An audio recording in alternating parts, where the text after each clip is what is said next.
Cape Cod, Massachusetts had always been a popular summer spot. Families came for the beaches, fishermen set out early in the mornings, and groups of friends rented boats to spend the day on the water. The ocean was full of life. Seals lounging on the rocks, fish swimming just below the surface, and, unseen by most, great white sharks patrolling the deep. Shark sightings have become more common in recent years, especially near the outer beaches where seals gathered. But most people never thought they would encounter one up close. On July 3, 2021, Jake Harris and his friends spent the whole day on the water, celebrating the long weekend. Jake, 24, was always the one looking for adventure. He had grown up near the coast, spending his summers fishing, surfing, and diving. His best friends, Travis Nolan, Ben Carter, and Logan Reyes, had known him for years. They had been coming to Cape Cod every summer, renting a boat and spending hours wakeboarding, swimming, and pushing each other into the water for fun. That morning, they set out early, loading their cooler with drinks and food, bringing along their wakeboards, and planning to stay out until sunset. They rented a speedboat from a local marina and moved along the coast, stopping at different spots to jump into the water and mess around. The sun was high and the waves were calm, making it a perfect day. They spent hours taking turns wakeboarding, laughing as everyone wiped out and crashed into the water. By the afternoon, they had drifted farther from shore, looking for a quiet spot to anchor and swim. The ocean was deep here, the bottom invisible beneath them. They were miles from the beaches with no other boats nearby. The isolation made them feel free, as if nothing could go wrong. The drinks had been flowing, and the energy on the boat was high. The group had always been known for daring each other to do ridiculous stunts, jumping off cliffs, racing jet skis too fast, diving into the water at night. It was always about the thrill. So when Ben joked that someone should jump in without a life jacket, the idea seemed harmless. They had all been in the water all day. What was the difference now? Jake, always the first to prove himself, smirked and stood up. He pulled off his shirt, tossed his sunglasses aside, and walked to the boat's edge. Travis and Logan laughed, egging him on, while Ben shook his head, grinning. It was all in good fun. Jake took a deep breath and dove. The water was colder than he expected, wrapping around him as he sank a few feet before kicking back to the surface. He floated there momentarily, treading water, looking up at his friends as they cheered. But as he caught his breath, something changed. The water around him felt still, too still. The laughter on the boat faded as a strange quiet settled over them. Something about the moment felt wrong, but no one could place why. Then, without warning, it happened. From below, a massive great white shark exploded upward. The force of the attack sent a surge of water up around Jake as the shark's jaws clamped down on his torso. His body jerked as the teeth sank in, a shockwave of pain ripping through him. His friends froze, their eyes wide in disbelief. For a split second, it didn't seem real. Then the blood spread. The water around Jake turned red almost instantly. The shark thrashed, its massive body twisting as it pulled him under. Jake's arms flailed, his mouth opening in a silent scream, before disappearing beneath the surface. Travis lunged for a rope, his hands shaking as he tried to throw it into the water. Logan scrambled for anything to grab onto, his mind racing for a plan. Ben stood frozen, his body rigid, his breath caught in his throat. Jake surfaced briefly, his face pale, his eyes filled with terror. He reached for the boat, his fingers barely breaking the surface before the shark yanked him down again. The force was too strong. The shark wasn't letting go. Logan grabbed an oar and slammed it into the water to scare the predator away. Travis yelled for help, his voice lost in the chaos. Ben collapsed to his knees, his hands gripping the edge of the boat as he watched his best friend being torn away. The shark thrashed again, its powerful tail sending another rush of water over the side of the boat. Jake's body reappeared, limp, blood streaming from his wounds. Travis lunged, his fingertips brushing Jake's arm, but the shark dragged him under with a final, ferocious pull. The sea swallowed Jake's screams, leaving only the echoes in their ears. The ocean took him. The boat rocked violently as the last ripples spread out. Blood stained the water, a grim reminder of what had just unfolded. Logan stared at the spot where Jake had disappeared, his chest heaving in disbelief. Travis dropped the rope, his hands trembling uncontrollably. Ben clenched his fists against the deck, his jaw tight, his eyes fixed on the bloodied waves. Minutes felt like hours as they frantically searched, desperate to pull Jake back. When they finally managed to drag his body into the boat, it was too late. Once full of laughter and dares, the ocean had claimed its price. The fun had turned to horror. Jake was gone, and the joke that started it all had cost them everything. On October 4th, 2024, Tyler Matthews was on the Caribbean Princess cruise ship sailing from Miami to the Bahamas. The night was warm, and the ship moved smoothly through the calm Atlantic waters. Tyler, a 29-year-old traveler, was enjoying the trip with a group of friends. He had always loved the ocean, often choosing vacations that involved beaches and water activities. He worked in marketing, spending most of his days in an office, so he looked forward to trips like this. Tyler had a lively personality. He was known for making people laugh and being the life of the party. Since the start of the cruise, he had been celebrating non-stop. The ship was filled with music, lights, and entertainment. That evening, Tyler and his friends spent hours in the bar, drinking and having fun. The atmosphere was festive, and passengers danced and enjoyed the night. As the night went on, Tyler continued drinking. He moved from one lounge to another, laughing and enjoying himself. The alcohol blurred his thoughts, making his movements unsteady. His friends were also caught up in the excitement, unaware of how much he had been drinking. At some point, Tyler wandered away from the crowded areas, heading toward the ship's deck. The deck was quiet compared to the lively bars inside. The sound of the waves filled the air, and the lights of the ship reflected on the dark water. Tyler leaned against the railing, looking out at the endless ocean. The ship's movement, combined with his intoxicated state, made it hard for him to keep his balance. He swayed, gripping the railing loosely. In an instant, he lost his footing. He stumbled forward, reaching out, but there was nothing to hold onto. His body tipped over the edge, falling into the cold, dark water below. The ocean swallowed him, and the sound of the party faded as he struggled in the waves. The ship continued moving, unaware of what had happened. The water was freezing, and Tyler's heavy limbs made it difficult to swim. He tried to shout, but his voice was weak against the vast sea. He was alone in the darkness, far from help. Panic set in as he kicked and splashed, trying to stay afloat. Unbeknownst to him, his movements had drawn attention beneath the surface. A large shadow moved silently in the water. The ocean was its home, and it had sensed the sudden disturbance. Within moments, a 14-foot great white shark emerged from the depths.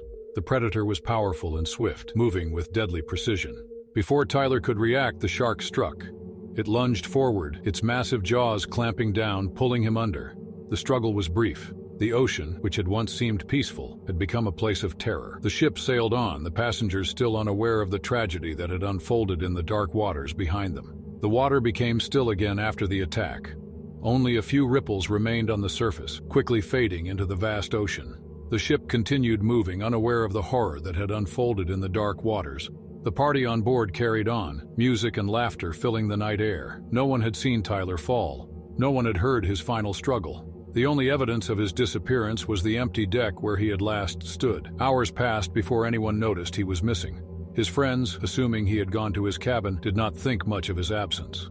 It was not until early morning, when they knocked on his door and received no answer, that worry set in. They searched the ship, asking crew members if they had seen him. No one had. Panic spread among them as they realized he was nowhere to be found.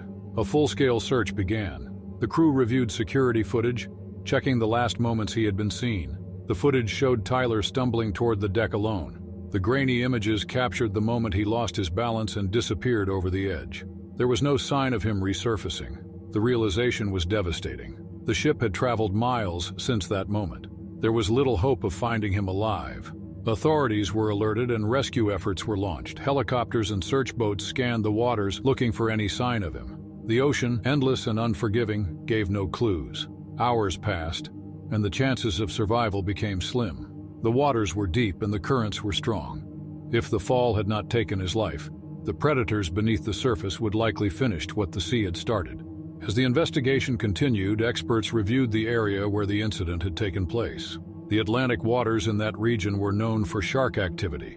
Sightings of large great whites were common. The likelihood of survival after falling into such waters was low. Witnesses from other ships reported shark sightings in the same area around the time of the accident. It became clear that even if Tyler had survived the fall, he had faced something far worse in the water. News of the tragedy spread quickly. Reports described the horrifying details of how he had vanished into the sea. The public reacted with shock and disbelief. Many questioned how such an accident could happen on a luxury cruise. Discussions about safety measures on ships grew louder. People demanded better railings, stricter alcohol policies, and advanced detection systems to prevent such incidents. Tyler's family, heartbroken, struggled to accept the loss. Without a body to recover, closure seemed impossible. The sea had taken him, leaving only memories behind. His loved ones mourned, remembering the joyful person he had been. They were given access to the footage of his fall, a painful but final piece of the puzzle. The cruise line faced criticism but maintained that all safety protocols had been followed. The ocean, however, was unpredictable. The ship continued its journey, carrying passengers who would never know the full horror of what had happened in the dark waters that day. The ocean was calm that morning, the waters near Neptune Island stretching endlessly toward the horizon. The sky was clear, and the crew of the Abyss Explorer prepared for what was meant to be another adrenaline-fueled broadcast. It was January 9th, 2025, and German YouTuber Nico Wagner, famous for pushing the limits of extreme adventure, was about to perform his most dangerous stunt yet, diving with great white sharks without the protection of a cage. For weeks, Nico had teased his audience about this challenge. His fan base, made up of thrill-seekers and adventure lovers, was eager to watch him enter the waters where some of the world's largest great whites roamed. Shark cage diving was a well-regulated activity in these waters, but Nico wanted more than just a thrill: direct, unfiltered contact with the ocean's apex predator. The crew, led by Australian marine guide Jared Lawson, had warned Nico multiple times. They had seen firsthand how unpredictable great whites could be, especially in open water. But Nico was confident, flashing his usual grin at the camera as his live stream audience climbed past 300,000 viewers. With a wetsuit half-zipped and a mask resting on his forehead, Nico sat on the edge of the boat, his feet dangling just above the surface. He adjusted the camera strap to his chest, ensuring his audience had the best view possible. Behind him, Jared and two other crew members, Alex Carter and Finn McGregor, exchanged uneasy glances. The waters around Neptune Islands were famous for shark activity. Great whites migrated here in large numbers, drawn by the seal colonies that thrived on the rocky shores. Scientists often traveled to this very spot to study their hunting patterns. These sharks weren't just curious. They were fast, powerful, and equipped with an instinct sharpened by millions of years of evolution. Despite the risks, Nico gave one last wave to the camera and slipped into the water. He floated just beyond the boat, scanning the deep blue below. Schools of small fish darted past him, but there was no immediate sign of sharks. He grinned at the camera, kicking lightly to stay afloat. For the first few minutes, everything was going as planned. Nico spoke to his audience through his waterproof microphone, joking about how he was becoming one with the ocean. Viewers flooded the chat with excited messages, urging him to go deeper. Then, the first shadow appeared. Jared saw it before Nico did. A massive shape gliding beneath the surface. It was moving slowly but with purpose. The crew tensed. The shark was close. Nico, unaware, kept talking. The chat erupted as viewers noticed the looming shape before he did. Then, in a sudden burst of motion, the great white accelerated. Before anyone could react, the shark erupted from the depths. The force of the attack was like an explosion. The massive 20-foot great white lunged from below, its jaws clamping onto Nico's right thigh. A muffled, choked scream escaped him as the water turned red instantly. The impact sent shockwaves through the ocean, scattering smaller fish in every direction. The camera on Nico's chest captured the horrifying struggle. His body twisted violently as the shark's powerful jaws crushed bone and muscle. The massive predator shook him, thrashing its head from side to side. On the boat, Jared shouted for the crew to throw the rescue lines, but there was no time. The great white yanked Nico downward, dragging him beneath the surface. His outstretched hand broke the water for a split second, fingers clawing desperately for anything to hold on to. Then he was gone. The live stream feed flickered as bubbles and blood clouded the lens. The chat was a blur of panicked messages. The last image captured before the feed cut was the shark's massive tail whipping through the water. Jared and Alex sprang into action. They grabbed the emergency gaffs and hooked them to the floating rescue harness. His face was pale, and Finn reached for the radio to call for medical help. Seconds later, Nico resurfaced. His face was contorted in agony, his eyes wide with shock. Blood poured from the wound, staining the water around him. The shark had released him, but the damage was catastrophic. His right thigh was nearly severed, muscle and bone exposed. Jared and Alex pulled him toward the boat as Finn yelled coordinates into the radio. Nico's body was limp, his breath coming in shallow gasps. The shark lingered nearby, circling slowly as if deciding whether to strike again. With all their strength, they hauled Nico onto the deck. His body was slick with blood, his wetsuit torn apart. Jared immediately pressed down on the wound, trying to slow the bleeding, but the damage was too severe. The bite had severed an artery. Nico's lips moved, but no words came out. His hands weakly gripped Jared's arm before falling away. Within minutes, his body went still. The crew remained frozen, the weight of the moment sinking in. Once calming, the sound of the ocean now felt like an ominous presence around them. The great white, its hunger unsatisfied, disappeared into the deep. Hours later, the footage spread like wildfire. The internet exploded with debates about influencers risking their lives for content. Some called him reckless and others called him a legend, but for those who had been there, who had seen it happen with their own eyes, one thing was clear. Nico Wagner had made his final dive. On January 15, 2025, the cold waters off the coast of Maine became the site of a devastating event. Lieutenant Ethan Walker, a 28-year-old United States Navy officer, had spent years preparing for dangerous missions. He was strong, focused, and dedicated to his duty. Growing up in Virginia, he had always dreamed of serving in the military. His hard work and determination led him to the Navy, where he became a respected officer. He specialized in reconnaissance and had undergone intense training to handle high-risk situations. That morning, the sea was rough and the wind was strong. Ethan and his team were part of an advanced training exercise. The mission was to test their ability to move undetected in open waters. They were swimming from a small vessel toward an isolated island, staying low and silent to avoid detection. The area had been used for training before, and no one expected any danger from the water.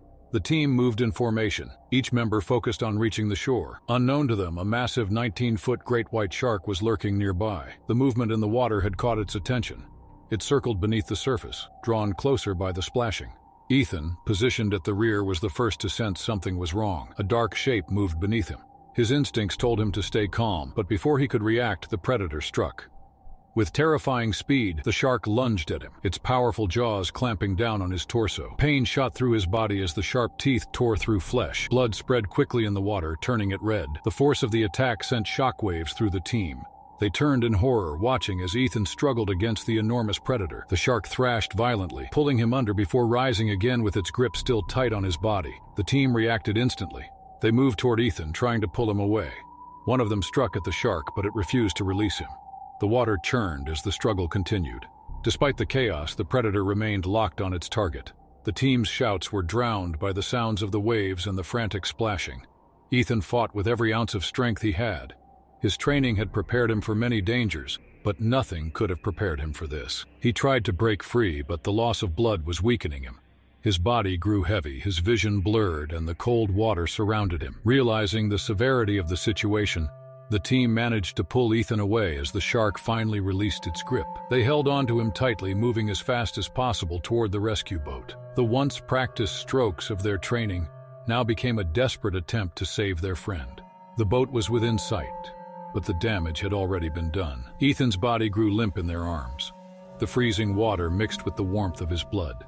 His teammates pushed forward, refusing to give up, unaware that the worst had already happened.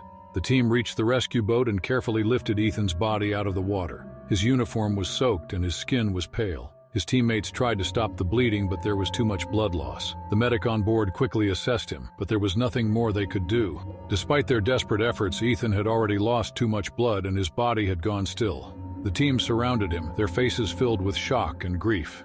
The water that dripped from their uniforms was mixed with the deep red color of his blood. Silence filled the boat as the realization sank in. He was gone. The radio crackled as the captain reported the incident. The boat changed course, heading straight for the nearest naval base. The waves rocked the vessel, but no one spoke.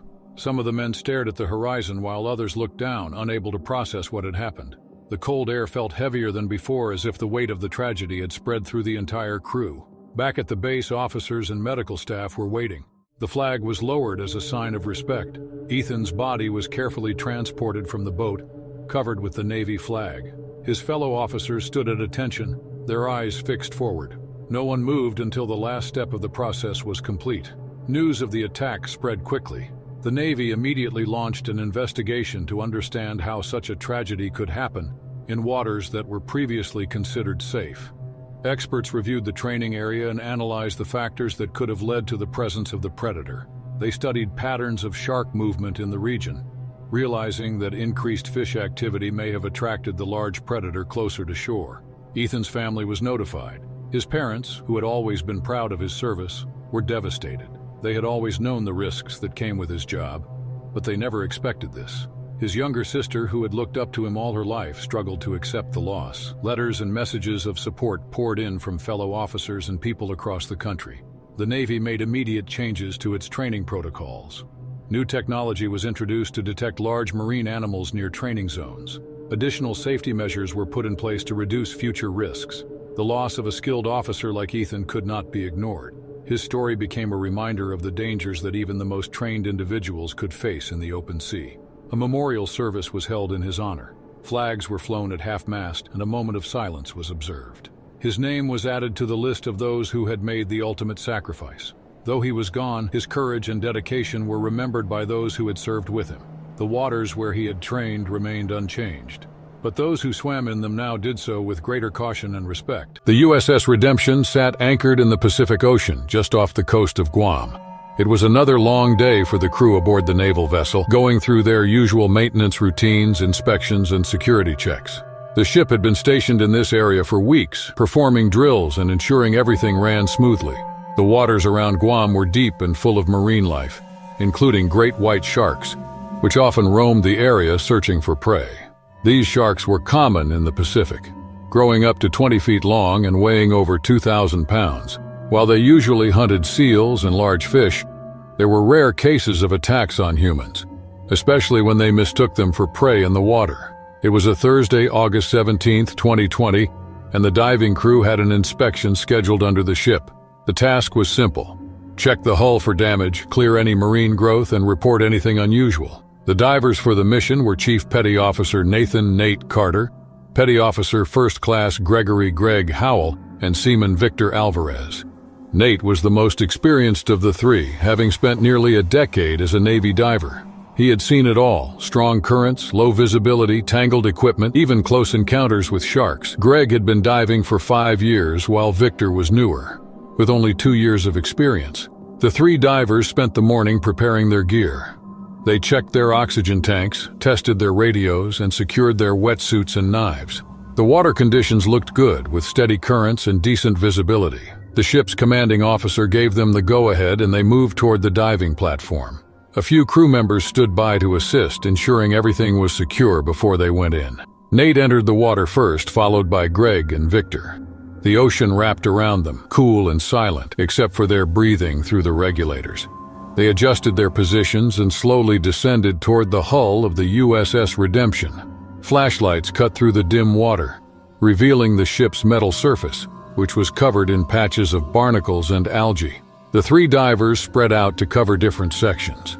Nate moved along the port side, scraping off marine growth and checking for cracks or weaknesses. Greg worked a few feet away, inspecting the ship's lower structure, while Victor stayed near the center, using his flashlight to scan for anything unusual. It was routine work, something they had done countless times. A few minutes passed and everything seemed normal. The water was calm and visibility remained steady. Nate moved along the hull, carefully running his hand over the metal surface, feeling for anything out of place. The ship loomed above him, a massive shadow stretching in both directions. Then a voice broke through the radio. It was a warning. Something big was moving below them. Nate stopped. He turned his flashlight downward, scanning the deep, but he saw nothing at first. The ocean was dark, stretching far below, with only faint hints of movement in the distance. Greg and Victor also turned their lights down, trying to get a look. Seconds later, a massive shape shot upward from the depths. It moved fast.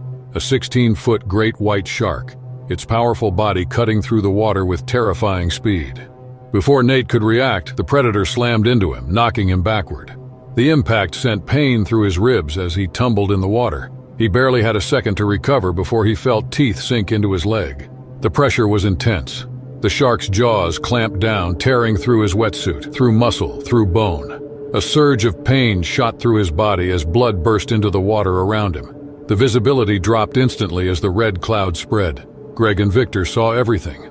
They kicked hard, rushing toward Nate, but the shark jerked him downward before they could reach him. Nate twisted, his hand scrambling for his knife. He grabbed it, slashing at the shark's snout. The blade made contact, and the shark released him momentarily. Nate was free, but his leg was destroyed. He couldn't move it. Blood poured from the wound, mixing into the water. He kicked with his other leg, desperate to get to the surface. But the shark wasn't finished. Greg reached out, grabbing Nate's arm and trying to pull him up. Victor turned, waving his flashlight frantically toward the surface, signaling for help.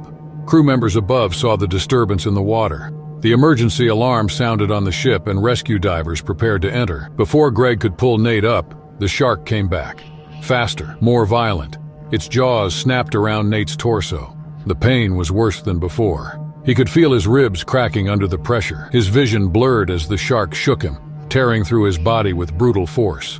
Greg screamed into his radio, pulling at Nate's harness, but the shark was too strong. It yanked him downward, thrashing. Nate couldn't fight anymore. His hands weakened. His knife slipped from his grip. Victor kicked toward the surface, trying to reach the rescue team, but it was too late.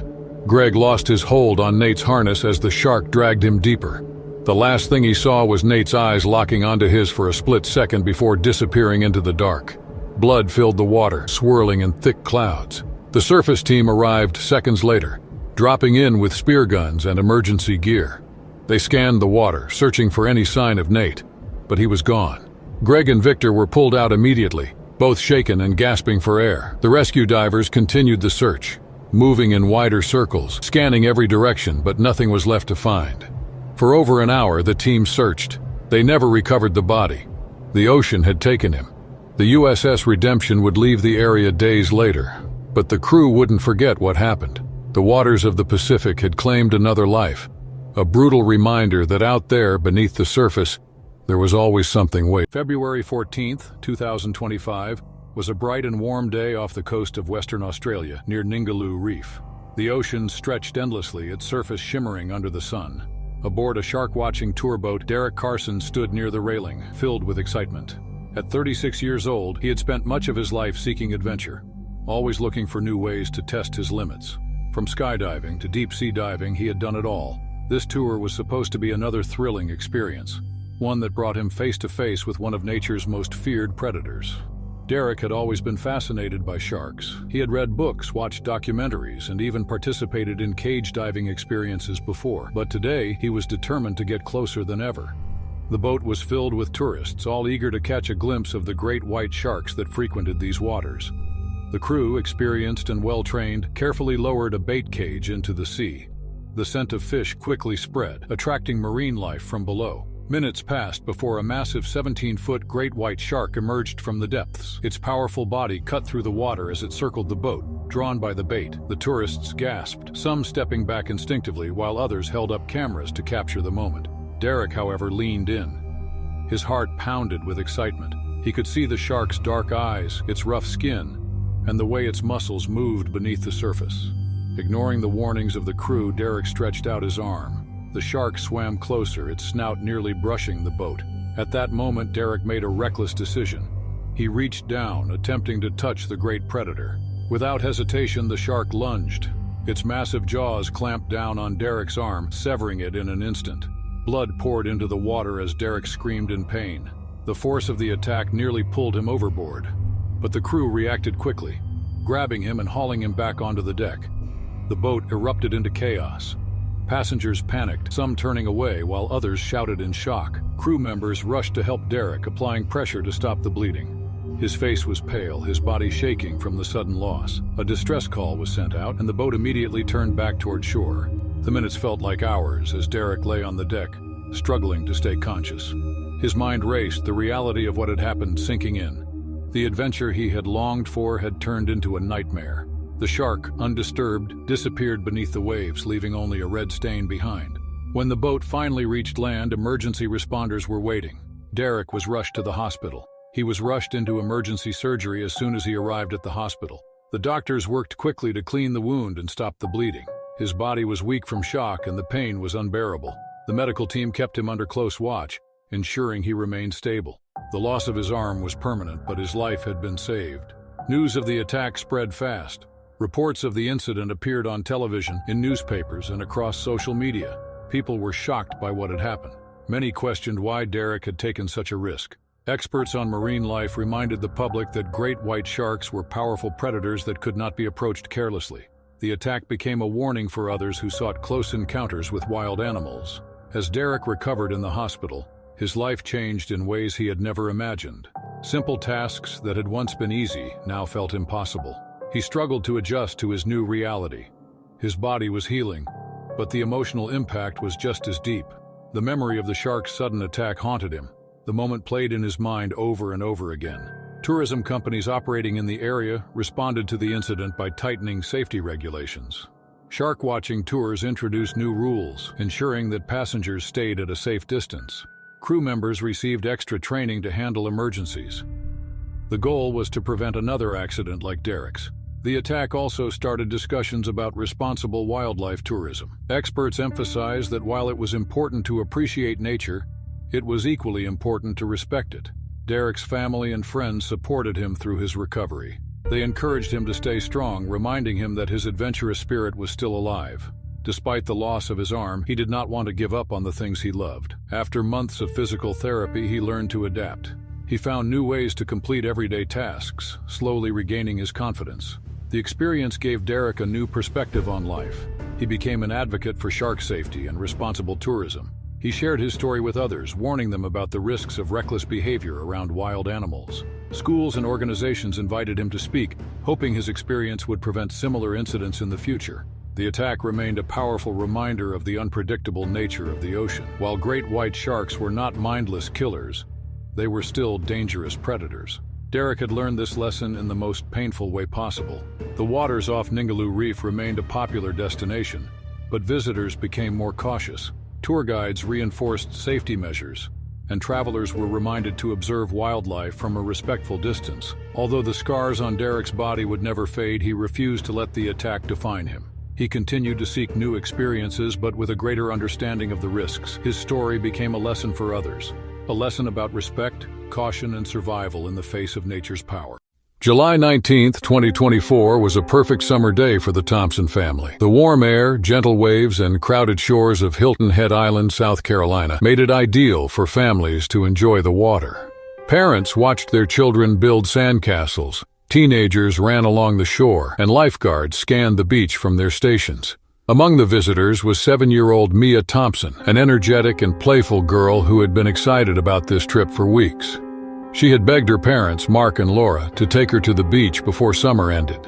Mia spent most of the morning with her older brother, 10-year-old Jacob, splashing in the shallow water while their parents relaxed under an umbrella. The family had arrived at the beach early, setting up close to the lifeguard station for safety. Mia wore a bright yellow swimsuit, making it easy for her parents to spot her as she played. She loved the ocean but never strayed far, knowing her parents always warned her about strong currents. By noon, the beach was crowded. Families spread towels, seagulls hovered over picnic baskets, and the waves gently rolled onto the shore. Mia and Jacob chased each other in the surf, laughing as they jumped over small waves. Mark watched from his chair, occasionally glancing at his phone while Laura chatted with a nearby couple. Then everything changed in an instant. One moment, Mia was there, her laughter filling the air. The next, she was gone. A sudden disturbance in the water sent a ripple of panic through the nearby swimmers. Some thought it was a large fish, others assumed it was a strong wave. But then a scream pierced the air. A teenage girl standing waist-deep in the water pointed toward a swirling patch of red. Jacob turned, expecting to see Mia beside him, but she wasn't there. He spun around, scanning the water, his heart pounding. Mark jumped up, running toward the waves, shouting Mia's name. Laura followed, her face contorted with fear. People nearby turned to look, realizing something was very wrong. The lifeguard blew his whistle, sprinting toward the shoreline while others desperately searched the water. Once filled with laughter and music, the beach fell into eerie silence as word spread that Mia had vanished. A nearby lifeguard blew his whistle, his sharp blasts cutting through the air, signaling an emergency. Parents grabbed their children, pulling them from the water, while others rushed toward the shoreline, scanning the waves. Within minutes, lifeguards sprang into action. 2 of them grabbed rescue boards and paddled out into the deeper water, scanning beneath the surface with desperate urgency. Others ran along the shore, asking beachgoers if they had seen anything. A call was made to local authorities, and soon beach patrol vehicles arrived, their flashing lights reflecting off the wet sand. A police officer approached Mark and Laura, trying to calm them enough to ask questions. How deep had Mia been? Had they seen anything unusual? Mark barely heard him, his eyes locked on the empty waves where his daughter had just been. More lifeguards arrived, forming a line along the shore, wading into the water and moving slowly in unison, searching for any trace of Mia. By nightfall, the reality of the situation set in. Mia was gone. The beach was cleared, and the once busy shore was now empty except for the flashing lights of emergency vehicles. Swimmers were ordered out of the water, and warning signs were posted along the entrances to the beach. Locals spoke in hushed tones, recalling past sightings of great white sharks in the area. Hilton Head Island had always been known for its wildlife, but attacks on humans were rare. Still, the way Mia vanished quickly and violently left people uneasy. Authorities hesitated to call it a shark attack without evidence. They listed Mia as missing, but in their hearts everyone knew. The ocean had taken her. 3 days later, on July 22nd, a fishing boat several miles offshore made an unsettling catch. The crew used to haul large fish and had hooked something massive. The ship tilted slightly under the weight as they struggled to reel it in. Finally, the shape of a gigantic great white shark emerged from the depths, thrashing violently as it was pulled closer.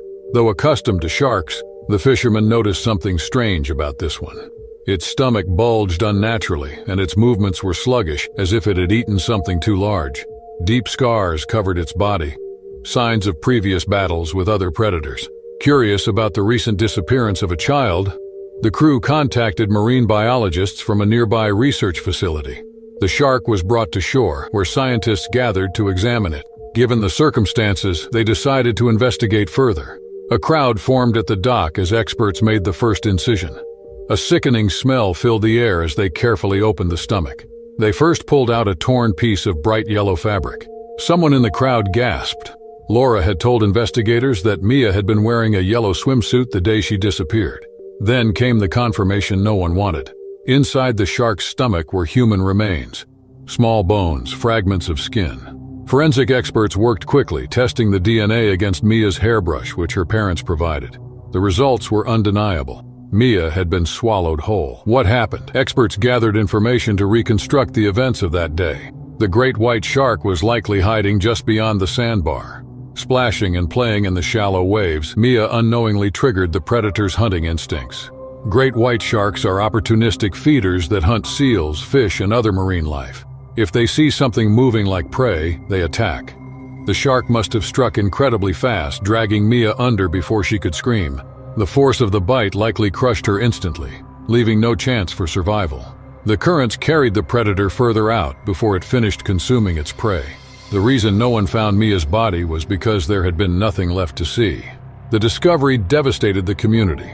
News of the attack spread quickly, reaching national headlines. Parents were terrified, demanding more safety measures, while officials scrambled to reassure the public. The beach where Mia had once played was now marked with warning signs.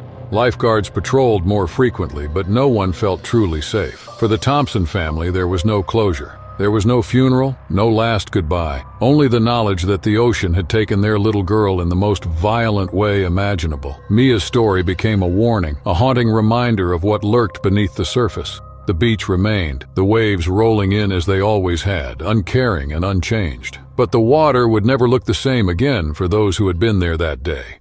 On January 22, 2025, 7-year-old Emily Parker was spending a holiday with her grandparents on a quiet beach in the Seychelles. The island nation was famous for its beautiful scenery, clear waters, and warm weather. Emily's grandparents had planned this trip for months, wanting to give her a special vacation filled with fun and adventure.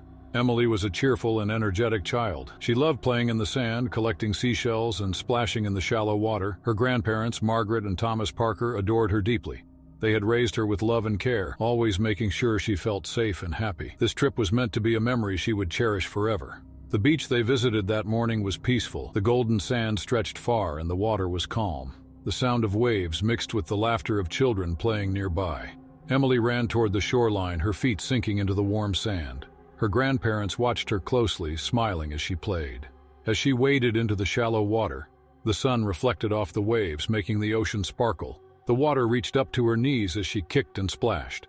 She felt safe, believing nothing could harm her so close to shore. Without warning, the peaceful scene turned into horror. A large shadow moved beneath the water, fast and powerful. Within seconds, a 9-foot bull shark appeared near Emily. No one had seen it approach. The shark had ventured unusually close to shore, drawn by movement in the water. Suddenly, the shark attacked. Its strong jaws clamped onto Emily's small frame, pulling her down with incredible force. She thrashed, trying to free herself, but the predator was too strong. Water splashed wildly as the shark dragged her deeper into the ocean. Her grandparents, standing just a few feet away, screamed in terror. Thomas rushed into the water, desperately reaching for her. Margaret fell to her knees, watching in horror as the powerful animal took their granddaughter away. Other beachgoers turned to see the chaos. Some ran for help while others stood frozen in shock. The water, once so clear and calm, was now disturbed by movement and panic. Emily struggled, but within moments she was pulled too far out. The shark's grip was unbreakable. As it carried her deeper, she could no longer fight. Water filled her lungs and she drowned before anyone could reach her. By the time help arrived, there was nothing anyone could do. The ocean had taken Emily, leaving only silence and heartbreak behind. People gathered in shock. The news of the attack spread quickly across the island. Locals and tourists alike felt shaken by the tragedy. A place once considered safe had now become a scene of devastation. Her grandparents remained on the shore, unable to move. The waves continued to crash softly as if nothing had happened. But for them, their world had changed forever. The beach that had once been filled with laughter and joy was now silent. A sense of grief spread among the people who had witnessed the attack. The clear blue water, which had looked so peaceful in the morning, now held a darkness that no one could ignore. The once beautiful day had turned into a nightmare that no one could have imagined. Emily's grandparents remained frozen in place. Their eyes were fixed on the endless ocean, hoping for a miracle that would never come. The weight of the loss pressed down on them, making it hard to breathe. Other beachgoers stood nearby, some comforting each other, while others could not believe what had happened. Soon, local authorities arrived at the scene. Lifeguards and rescue teams searched the water, but there was little hope. The shark was gone, and there was nothing left to find. Officials spoke to Emily's grandparents, trying to offer words of comfort, but nothing could ease their pain. They had come to this island for happiness, but they were leaving with heartbreak. News of the attack spread quickly. By the end of the day, headlines around the world reported the tragedy. People in the Seychelles were shocked. Shark attacks were rare in the area, and no one had expected such a terrible event to happen so close to shore.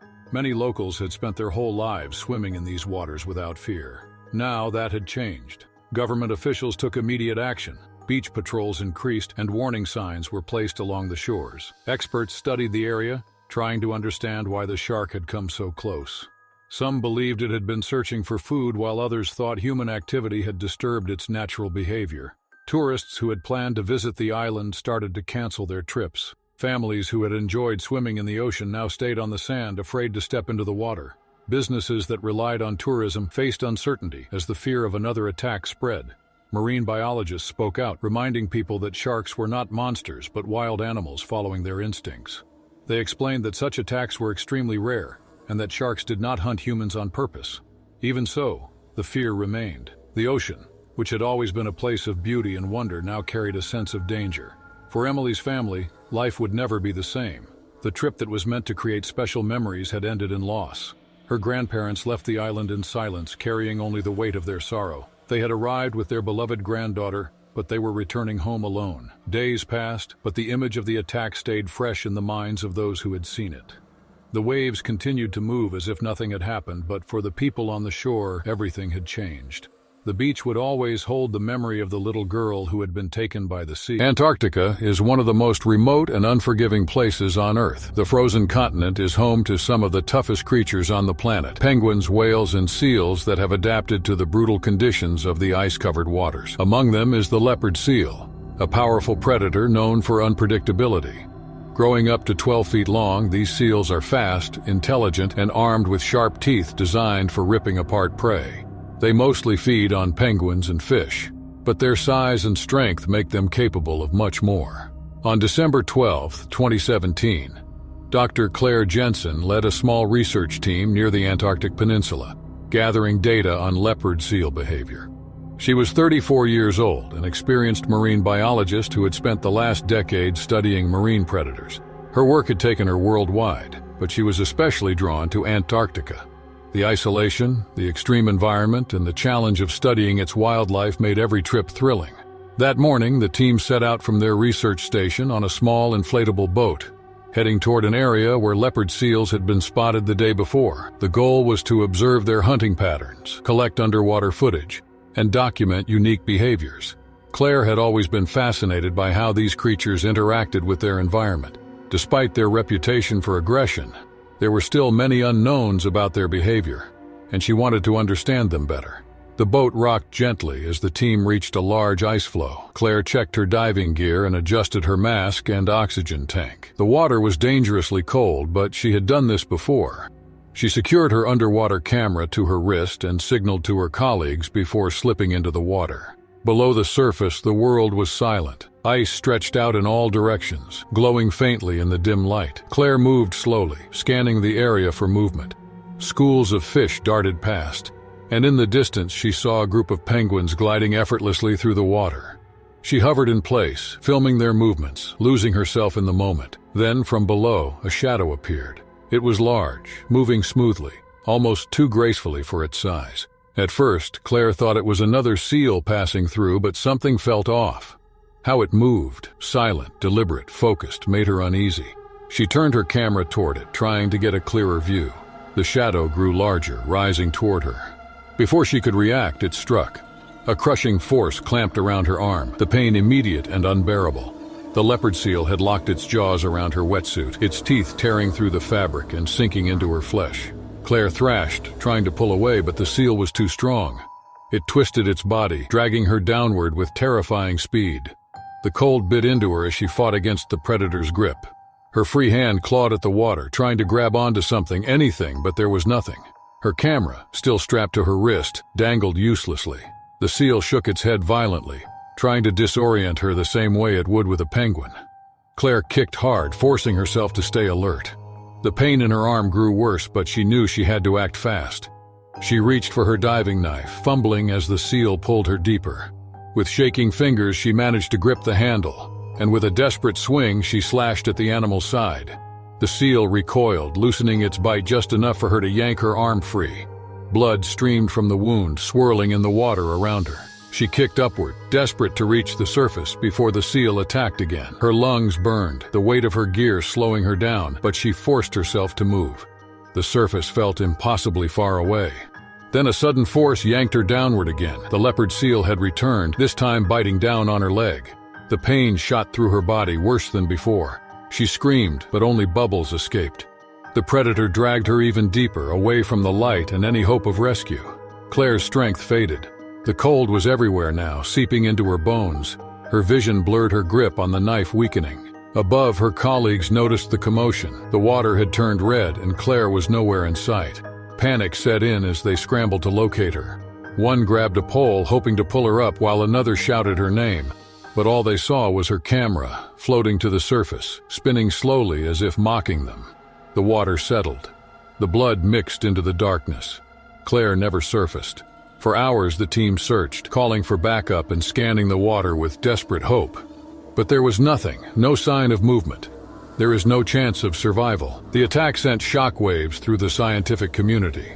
Leopard seals had been known to be aggressive, but fatal attacks on humans were rare. Researchers, divers, and marine biologists had always known the risks, but Claire's death was a grim reminder of how unpredictable nature could be. Safety protocols for Antarctic expeditions changed after that day. Divers were required to stay in pairs, and encounters with leopard seals were cautiously treated. The water that had once been Claire's passion had become her grave. The predator she had dedicated her life to studying had ended it in a single, violent moment. November 4th, 2023, the sun shone brightly over the clear waters of Hawaii. The waves moved gently against the shore, making it a perfect day for a snorkeling trip. Lisa Thompson, a 44-year-old tourist from Texas, was eager to explore the underwater beauty of the Pacific Ocean. She had always loved the ocean and had planned this trip for months. The idea of seeing colorful fish and coral reefs up close had filled her with excitement. Lisa had arrived in Hawaii a few days earlier, staying at a beachfront resort. She had spent her time enjoying the sandy beaches, tasting local food, and taking pictures of the breathtaking views. As part of her vacation, she had signed up for a guided snorkeling trip near the coast. The tour promised a safe and unforgettable experience, led by experienced guides who knew the waters well. That morning, Lisa and a group of tourists boarded a boat that took them to a well-known snorkeling spot. The location was famous for its clear water and rich marine life. As the boat anchored, the guide gave instructions on how to snorkel safely. Lisa listened carefully, making sure she understood everything. She adjusted her mask and fins before stepping into the water. As she floated, she marveled at the beauty beneath her. Schools of fish swam around, and the coral reefs stretched out in different shapes and colors. Everything seemed peaceful. The water was warm, and she felt weightless as she moved slowly. She had no idea that danger was near. Without warning, a large shadow appeared from below. A 15-foot great white shark had been drawn to the area, possibly sensing the movements of the swimmers. At first, Lisa did not notice it, but the people on the boat saw the massive creature approaching. A few shouted, trying to warn her, but the sound was muffled by the waves. Lisa finally caught sight of the shark when it was already too close. Fear gripped her as the predator circled her. She tried to stay still, hoping it would swim away. Her heart pounded as she watched the shark's powerful body glide through the water. Then, in a split second, the shark lunged, its massive jaws clamped down on Lisa's leg, dragging her downward. She struggled, trying to break free, but the force of the attack was too strong. Blood filled the water as the shark thrashed, pulling her deeper. The other tourists watched in shock, unable to do anything. The guides acted quickly, jumping into action. They grabbed the equipment and tried to reach Lisa, but the struggle was happening too fast.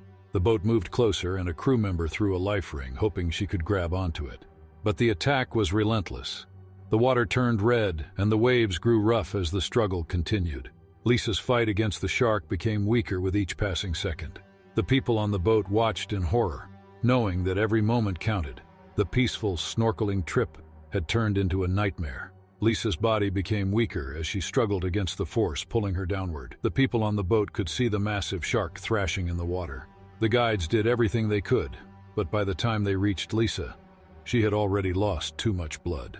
One of the guides grabbed a long pole and tried to hit the water near the shark to scare it away. Another crew member used the boat's emergency siren to alert nearby vessels. The other tourists stood frozen, their faces filled with horror. Some held onto the railings, unable to look away from the scene. The calm ocean had turned into a place of fear and helplessness. After what felt like forever, the water around the boat became still again. The shark had disappeared into the depths, leaving only red trails in its wake. The tour had begun as an exciting adventure, but it had turned into a tragedy. The boat quickly headed back to shore. The guides radioed for help, informing the Coast Guard about the attack. When they reached land, emergency teams were already waiting. People on the beach gathered, trying to understand what had happened. The news spread quickly, and within hours, authorities arrived to investigate the situation. Lisa's belongings, including her camera and bag, were returned to the hotel. The local officials contacted her family in Texas, delivering the heartbreaking news. Her loved ones could not believe what had happened. The trip she had been so excited about had ended in the worst possible way. The attack shocked the entire community. The area where Lisa had been snorkeling was known for its beauty, but not for shark attacks. Local businesses worried that tourists might now be afraid to enter the water. Beach patrols were increased, and warning signs were placed near the shoreline. Marine experts were called in to study the presence of large sharks in the area. Some people blamed the growing number of shark tours for attracting these predators too close to human activity. Others believed that recent changes in ocean temperatures had affected the shark's behavior.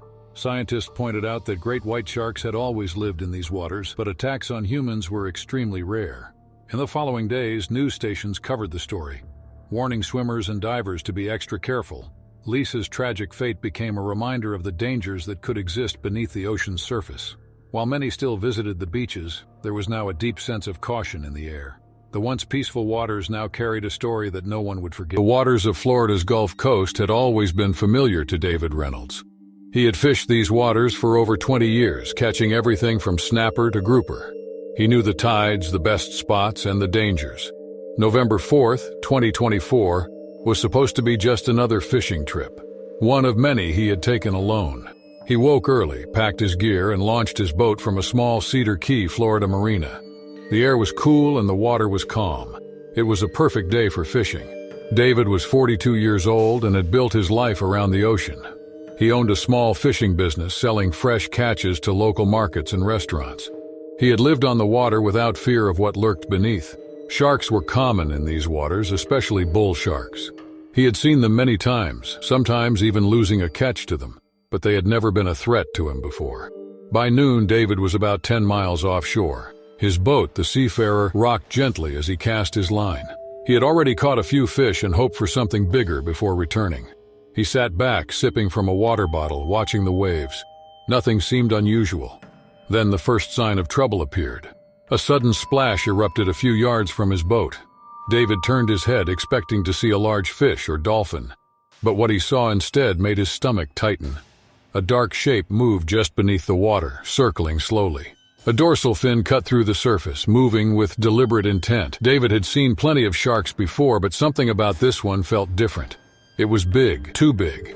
It moved in a way that made his instincts scream at him to be careful. He tightened his grip on his fishing rod, watching as the shark circled again, this time coming closer. He reached for his knife, a habit he had developed when fishing alone, and kept his eyes on the water. Then, without warning, the shark lunged. A massive force struck the side of his boat, tilting it. David stumbled, barely keeping his balance. He turned just in time to see the shark, at least 13 feet long, rise from the depths, its powerful jaws clamping onto the boat's edge. The impact sent shockwaves through his body. The shark thrashed, sending water spraying everywhere. David grabbed onto the railing, trying to keep from falling overboard. His fishing gear was scattered across the deck. The shark released the boat for a second, but then it came again, this time straight at him. Before he could react, the shark lunged higher, its head reaching over the side. Its jaws clamped down onto his leg. The pain was instant, a crushing force, unlike anything he had ever felt. He screamed, trying to pull away, but the shark's grip was too strong. The predator twisted, dragging him off balance. His hands clawed at the boat, but he lost his grip. In a split second, he was in the water. Coldness hit him like a shock.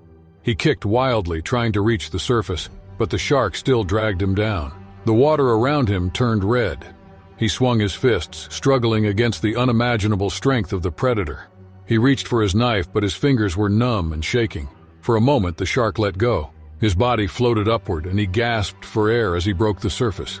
His boat was just feet away. He had to get back. But before he could move, the shark came again. It hit him with full force, knocking the air from his lungs. His vision blurred as the massive creature opened its jaws wide. David barely had time to react before the predator clamped down again, this time on his torso. The pressure was unbearable. He felt himself being pulled downward, deeper into the ocean's grip. The sea swallowed his screams. His arms flailed, his fingers grasping at nothing. The world above faded. Back on shore, David's absence didn't go unnoticed. He had told a few friends about his trip, and concern grew when he failed to return by evening. A call was made to the Coast Guard. A search boat was sent out. When they reached the area where he had been fishing, they found his boat drifting, the deck smeared with blood. His fishing gear was scattered, some floating in the water. His radio was still on, but David was gone. Divers were sent into the water, searching for any sign of him, and hours passed. They only found shreds of his clothing and a few broken pieces of equipment. There was nobody, only silence. The attack sent shockwaves through the community. Fishermen who had spent their lives on these waters were left shaken. Bull sharks had attacked humans before, but this was something different.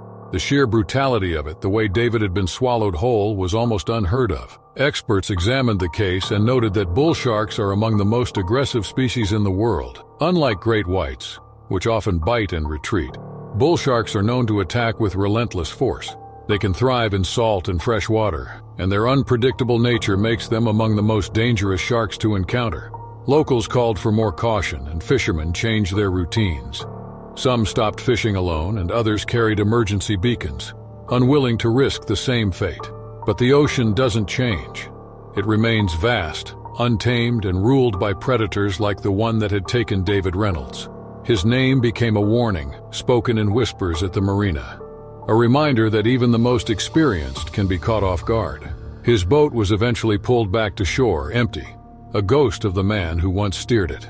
And the waters off Florida's Gulf Coast continued their endless motion, hiding the secrets of what lay beneath. On March 18, 2024, Klaus Becker, a 58-year-old tourist from Germany, arrived at the beautiful coastal town of Sharm el-Sheikh, Egypt. Known for its crystal-clear waters and vibrant coral reefs, the area was a popular destination for snorkeling and diving. Klaus had always loved the ocean and had traveled to many places to explore underwater life. This trip was special to him, as he had been looking forward to experiencing the famous Red Sea reefs. Klaus had spent the morning preparing for his snorkeling adventure. He checked his gear, made sure his mask was secure, and listened to the safety briefing given by the tour guides. He was excited as he stepped into the warm waters, eager to see the colorful fish and corals below. The Red Sea was calm, and the sunlight reflected beautifully off the waves.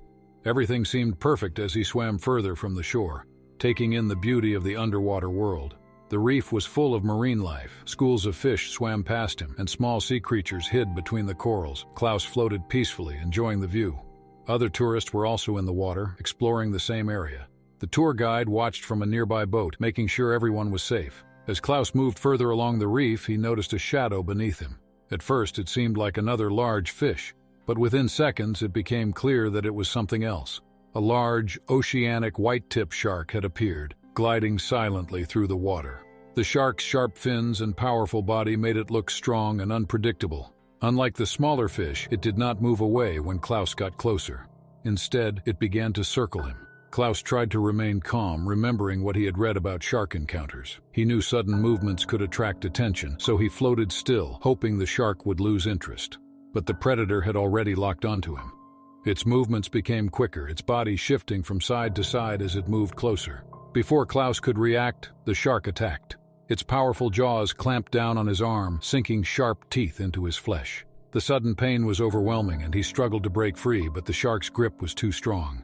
With a violent pull, it dragged him deeper into the water. Other snorkelers nearby saw what was happening and started yelling for help. Some swam toward him while others rushed back to the boat in panic. The tour guide grabbed a long pole and hit the water, hoping to scare the shark away. The ocean, once calm and inviting, had turned into a place of chaos and fear. Klaus tried to resist, but the deepening water made it harder for him to fight back.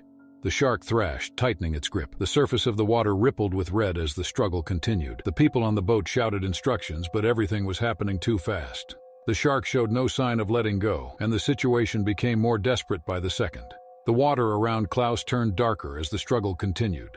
The shark's movements became more forceful, pulling him further from the surface. His energy was fading, and the pain in his arm was unbearable. His attempts to break free became weaker as his body lost strength.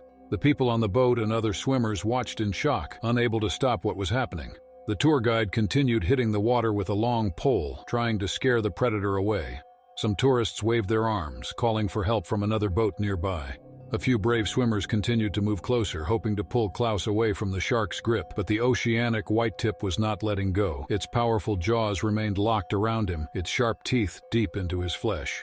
With one final violent pull, the shark dragged Klaus completely under. His body disappeared beneath the waves, and within moments, he was gone. The water settled, leaving behind only ripples and a spreading pool of red. The people watching from the boat stood frozen, unable to believe what had just happened. Some gasped in horror, while others turned away, unable to look at the spot where he had vanished. The cries for help faded into silence as the reality of the situation set in. The tour guide quickly radioed for emergency assistance. Other boats in the area were alerted, and within minutes a rescue team arrived. Divers searched the water, hoping to find any trace of Klaus.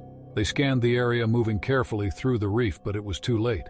The ocean had already taken him.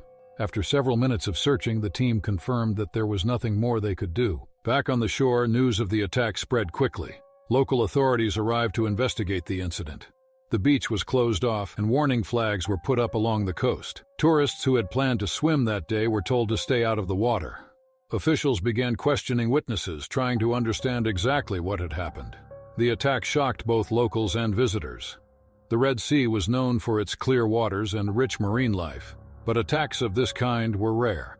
Many people in the area had never seen anything like it before. The incident made headlines, with news reports warning travelers about the dangers of swimming in open waters. Authorities decided to close the snorkeling site temporarily. Experts were called in to study shark behavior in the area and determine if future attacks could be prevented. Some believed that recent changes in fish populations had caused sharks to move closer to shore in search of food. Others thought the presence of tourists had attracted the predator. Klaus's tragic death served as a reminder of the ocean's unpredictable nature. Despite safety measures, the sea remained a place where danger could appear at any moment. The local community mourned his loss, and travelers were left questioning how safe the waters truly were. His story became a cautionary tale, whispered among sailors and beachgoers alike. Some saw it as a cruel twist of fate, while others believed it was a grim testament to nature's supremacy. In the end, the waves carried on, indifferent to the lives they touched, as the world moved forward, leaving only echoes of his memory in the shifting tides. Bahamas, known for its clear waters and stunning coral reefs, had always been a dream destination for travelers. It was where tourists swam alongside colorful fish, explored underwater caves, and felt the ocean's warmth. It was the perfect location for their honeymoon for newlyweds Emily and Chris Graves. They had spent months planning this trip, choosing the Bahamas for its beauty and promise of adventure. On September 3, 2022, they woke early in their beachfront resort in Nassau, enjoying breakfast on their balcony as the waves rolled in. The past week had been filled with boat tours, sunset dinners, and long walks on the beach.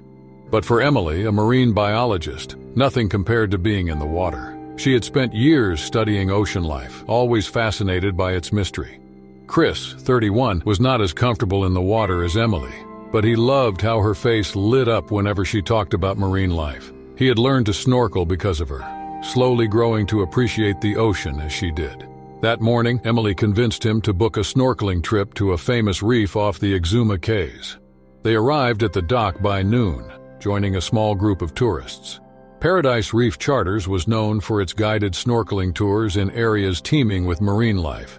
Their guide, a Bahamian named Andre, greeted them and explained the usual safety rules. Stay in pairs, move slowly, and avoid touching the coral. The group of 8 boarded a small boat, the engine humming as they sped toward the reef. As the boat slowed near the reef, Emily's excitement grew. She could already see fish darting beneath the surface. Chris felt a mix of nerves and excitement. He had snorkeled before, but never this far from shore. Andre anchored the boat and handed out masks and fins. The water looked inviting, and the reef stretched below in a maze of coral formations. Emily adjusted her gear and was the first to slip beneath the surface. Chris followed, staying close behind. For the first 20 minutes, everything was perfect. Schools of fish moved around them, their scales flashing. Emily swam further, marveling at the coral, while Chris stayed near the boat, watching her. The other tourists floated nearby, taking in the beauty of the reef. Then the water changed. The small fish swam calmly for moments before scattering in a flash.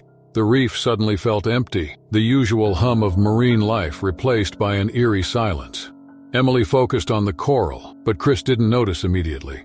He saw something large moving in the distance, a dark shape slowly circling. His chest tightened. Before he could react, the bull shark attacked. It came from below, its powerful body surging upward. In an instant, its jaws clamped onto Emily's torso, crushing her ribcage. The force lifted her from the water before dragging her down. Air bubbles burst around her as her body twisted in the shark's grip. Chris heard the splash and turned, expecting to see Emily surfacing. Instead, he saw a cloud of red spreading through the water. His heart pounded as he swam toward the blood. His arms sliced through the water, his breath coming in gasps. Then he saw her. Emily's body was limp, her arms floating, her eyes wide in shock. The shark still held her, its jaws locked around her midsection. The moment felt frozen. Then, with a violent shake, the shark pulled her under. Chris screamed, but his voice was lost beneath the waves. The other snorkelers panicked, kicking frantically toward the boat. Andre and the crew shouted, throwing life rings into the water. One grabbed a long pole, slamming it against the surface to scare the shark away. Another pulled Chris onto the boat, holding him back as he tried to dive after Emily. More movement beneath the water. The scent of blood had drawn more sharks. Chris struggled against the crew's grip, his face twisted in agony. He could still see Emily beneath the surface, limp as the predator circled. The water churned violently, flashes of gray cutting through the red cloud. The shark that had first attacked her still held on, shaking its massive head. Then, in a sudden movement, it released her. Her body drifted upward, floating briefly before another shark struck. Andre lunged forward, hooking his arm around Chris to keep him from diving back in. Another crew member grabbed a long pole and pushed it toward Emily's body, trying to pull her closer. With a desperate heave, 2 men hauled her onto the deck. Chris collapsed beside her, his hands hovering over her torn body, unsure where to touch. Her torso was shredded, her breathing shallow, her skin pale. Blood pooled beneath her, staining the deck. The boat's engine roared as Andre pushed it to full speed. The passengers sat in stunned silence, some sobbing, others unable to look. Chris clutched Emily's hand, whispering, willing her to hold on. She took a weak breath, then another. Then she stopped. By the time they reached shore, she was gone. Authorities were waiting at the dock, alerted by the crew's distress call. Paramedics rushed on board, but they could not do anything. Witnesses gave statements describing the attack in shaky voices. Experts later examined the case, noting that while bull sharks were common in the Bahamas, such a violent and direct attack on a human was rare. Some believed fishing activity nearby had drawn the sharks closer, increasing their aggression. Others pointed to warmer ocean temperatures, which had recently altered shark behavior. News of the attack spread quickly. Headlines worldwide described it as one of the most brutal shark encounters in recent history. The debate over whether tourists should be allowed to snorkel in shark-prone waters reignited. Some called for stricter regulations, arguing that companies should be required to monitor for shark activity before allowing guests into the water. Others defended the ocean, saying that humans entered it at their own risk. Chris returned home in silence. The honeymoon that had begun with love and laughter had ended in horror. It had been calm that morning, the water stretching endlessly with only the occasional ripple disturbing its surface. The sun had already begun its slow rise over the horizon, casting a pale glow over the deck of the fishing vessel, Marlin's Fate. The crew had set out early, as they always did, navigating the waters off the coast of Queensland, Australia. Their usual routine was moving through the open sea, checking their equipment and scanning for fish that would make the day's haul worthwhile. The men on board had been sailing together for years, familiar with the ocean and everything that came with it, its beauty, dangers, and secrets. It was February 10th, 2025, a day that had started like any other. The crew consisted of 5 men, each playing their part in the morning's work. Tobias Hayward, the captain, stood at the helm steering the vessel while occasionally glancing at the fish finder. He had spent more years on the water than on land, his hands rough from years of working the sea. Beside him, Desmond Clark adjusted the ropes, checking the nets and ensuring everything was secure. He was younger than Tobias but had just as much respect for the water. In the back, Rowan Tate and Felix Ward were hauling in some early catches, sorting them with sharp eyes. The youngest of the group, Victor Lorne, was cleaning the deck, his first year on the crew still leaving him eager to prove himself. The waters around Queensland were known for their diverse marine life. Schools of tuna and mackerel often swam through, and occasionally, if one was lucky, they could spot a sea turtle drifting by. But one predator always commanded both awe and fear, the great white shark. These waters had seen many over the years, some reaching up to 20 feet, but sightings of larger ones were rare. The men knew the stories. Tales of massive sharks lurking in the deep, creatures few had ever seen up close. But no one could have prepared them for what they would find. As the boat moved closer to a remote bay, Tobias noticed something unusual near the shoreline. At first it was just a dark shape, half buried in the sand, blending with the natural shadows cast by the cliffs. He frowned, adjusting the boat's course slightly, bringing them in for a closer look. Standing beside him, Desmond squinted against the sunlight, trying to understand what he saw. The others, drawn by the shift in direction, stopped their tasks and moved to the side of the boat, eyes locked on the massive figure ahead. The tide had pulled back enough to reveal more of it, a long, pale underbelly streaked with patches of darker gray. Each man processed the realization slowly, but when it hit, it struck with the force of a crashing wave. There, sprawled across the sand, was a shark unlike any they had ever seen. It was a great white, its body lifeless, still partially submerged where the waves lapped at its tail. Even from a distance, they could tell it was far larger than any they had encountered before. The boat's engine hummed as they drifted closer, the weight of the moment settling over them. Tobias guided the vessel in, keeping a careful eye on the shoreline. The beach was deserted, the only movement coming from the seagulls that had begun circling above, already drawn to the presence of the dead predator. Once they were close enough, Desmond grabbed the radio and called it in, his voice steady despite the unease settling over the group. Felix and Rowan were already lowering the small dinghy, preparing to go ashore and get a closer look. Victor hesitated momentarily before following them, his eyes locked on the massive creature. Stepping onto the sand, the weight of what they saw became even more real. The shark stretched nearly 30 feet from snout to tail, its thick body half buried in the wet sand. Once filled with the silent, watchful menace that defined its kind, its eyes were dull and lifeless. Its sheer size was overwhelming, and the width of its jaws alone was large enough to fit a grown man inside. Rowan crouched near the underside, running his hands along deep gashes that cut through the shark's skin. The wounds were fresh, the flesh torn and jagged. Something had attacked it, powerful enough to leave marks on an apex predator. The thought sent a shiver down his spine. He had seen scars on sharks before, usually from fights with other great whites, but this was different. The depth and shape of the wounds suggested something larger, something even more powerful lurking beneath the waves. Felix moved to inspect the tail, noting how stiff the body had already become. The shark had likely been dead for hours, possibly washed ashore sometime during the night. The smell of salt and decay hung thick in the air, making Victor cover his mouth as he stepped closer. Despite the grim scene, there was something almost mesmerizing about it. This creature was built for survival, a predator that had ruled the ocean, yet it was lifeless and vulnerable on the sand. Tobias and Desmond remained by the boat, watching the others take in every detail. The radio crackled again as Tobias updated the situation, speaking with local marine researchers who had already begun making their way to the site. News of something like this would spread quickly. A shark of this size washing up on the shores of Queensland was unheard of, and the scientific community would be eager to study it. The minutes passed in heavy silence, each man lost in his thoughts. There were theories, of course. Maybe it had been injured in a fight with another shark. Perhaps a passing ship had struck it, its wounds resulting from a collision with metal and force. Or maybe, just maybe, there was something in these waters that they didn't fully understand. Rowan stood, wiping his hands on his pants, and stepped back, his gaze lingering on the shark's open mouth. Rows upon rows of teeth remained sharp even in death, a reminder of the power this creature had wielded in life and the fear it had instilled in the ocean's depths. The sound of an approaching boat broke the stillness. The marine biologists had arrived, their expressions mirroring the sailors' shock. They wasted no time stepping onto the beach and beginning their assessment. Notes were taken, photographs captured, and measurements recorded. The sailors stood back, watching as their discovery was turned into data, something to be studied and examined. The tide continued its slow advance, creeping up toward the body as if trying to reclaim it. Tobias glanced out at the water, his mind still contemplating the possibilities. The ocean had always been full of mysteries, but this one felt different. This one felt like a warning. The winter sea was restless on January 7, 2025. Cold, slate-gray waves shimmered under a pale sky as the United States ship Nimitz carved a steady path through the waters off the coast of California.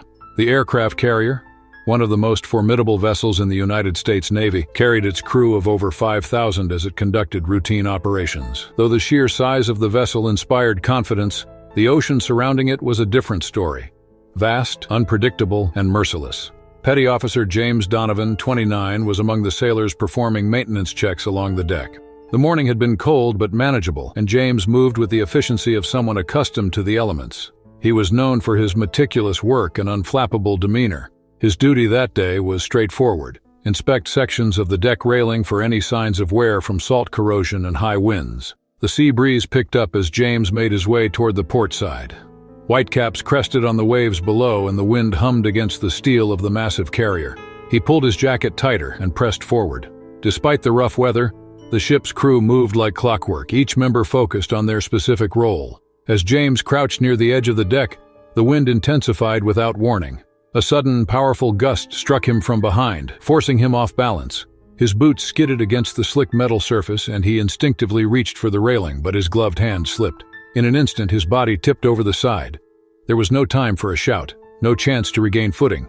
He plunged downward, arms flailing, into the frigid water. The splash was swallowed by the roar of the sea and the hum of the ship's engines. It took several seconds for the nearest crew member to realize what had happened. Alarms blared across the deck as sailors scrambled into action. The ship's rescue protocol was swift. Inflatable boats were deployed, and search and rescue personnel readied themselves. The clock was ticking. In waters as cold as these, hypothermia could set in within minutes. James surfaced, gasping for air as the icy water stole his breath. His training kicked in, and he forced himself to remain calm, treading water and conserving energy. The waves tossed him mercilessly, each swell threatening to drag him under. He spotted the carrier looming in the distance, its size reduced by the vastness of the sea. Red smoke flares were deployed to mark his location, and he knew the crew was doing everything possible to reach him. But James wasn't alone. Beneath the surface, drawn by the commotion and splashing, a predator approached. A 14-foot great white shark, a shadow of muscle and teeth, moved with chilling grace. The waters off California were no stranger to these apex predators, but encounters this far from shore were rare. The shark's black eyes registered the frantic movement above, its instincts sharpened by hunger. James was unaware of the threat until it was too late. He felt a sudden, immense pressure on his right leg, followed by searing pain. The shark had latched onto him, its serrated teeth slicing through flesh and muscle. James thrashed, adrenaline surging through his body as he fought to free himself. Blood billowed into the water, turning it a murky red. The rescue team, now mere yards away, watched in horror as the water churned violently. One of the sailors manning the boat fired a signal flare into the sky, desperate to drive the shark away.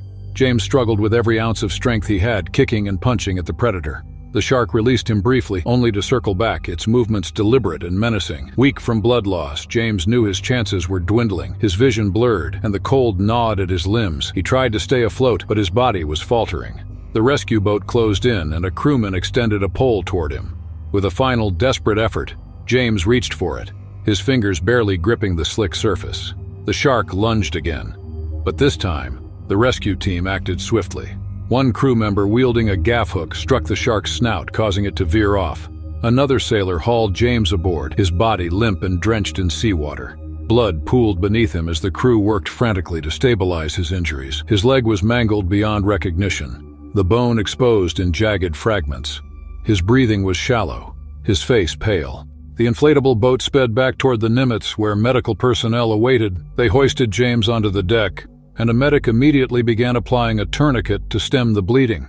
Despite their best efforts, it was clear that James's condition was critical. The helicopter for a medevac was already being prepared. As the helicopter blades sliced through the air, James's consciousness faded. His mind drifted between pain and numbness, his body teetering on the edge of survival.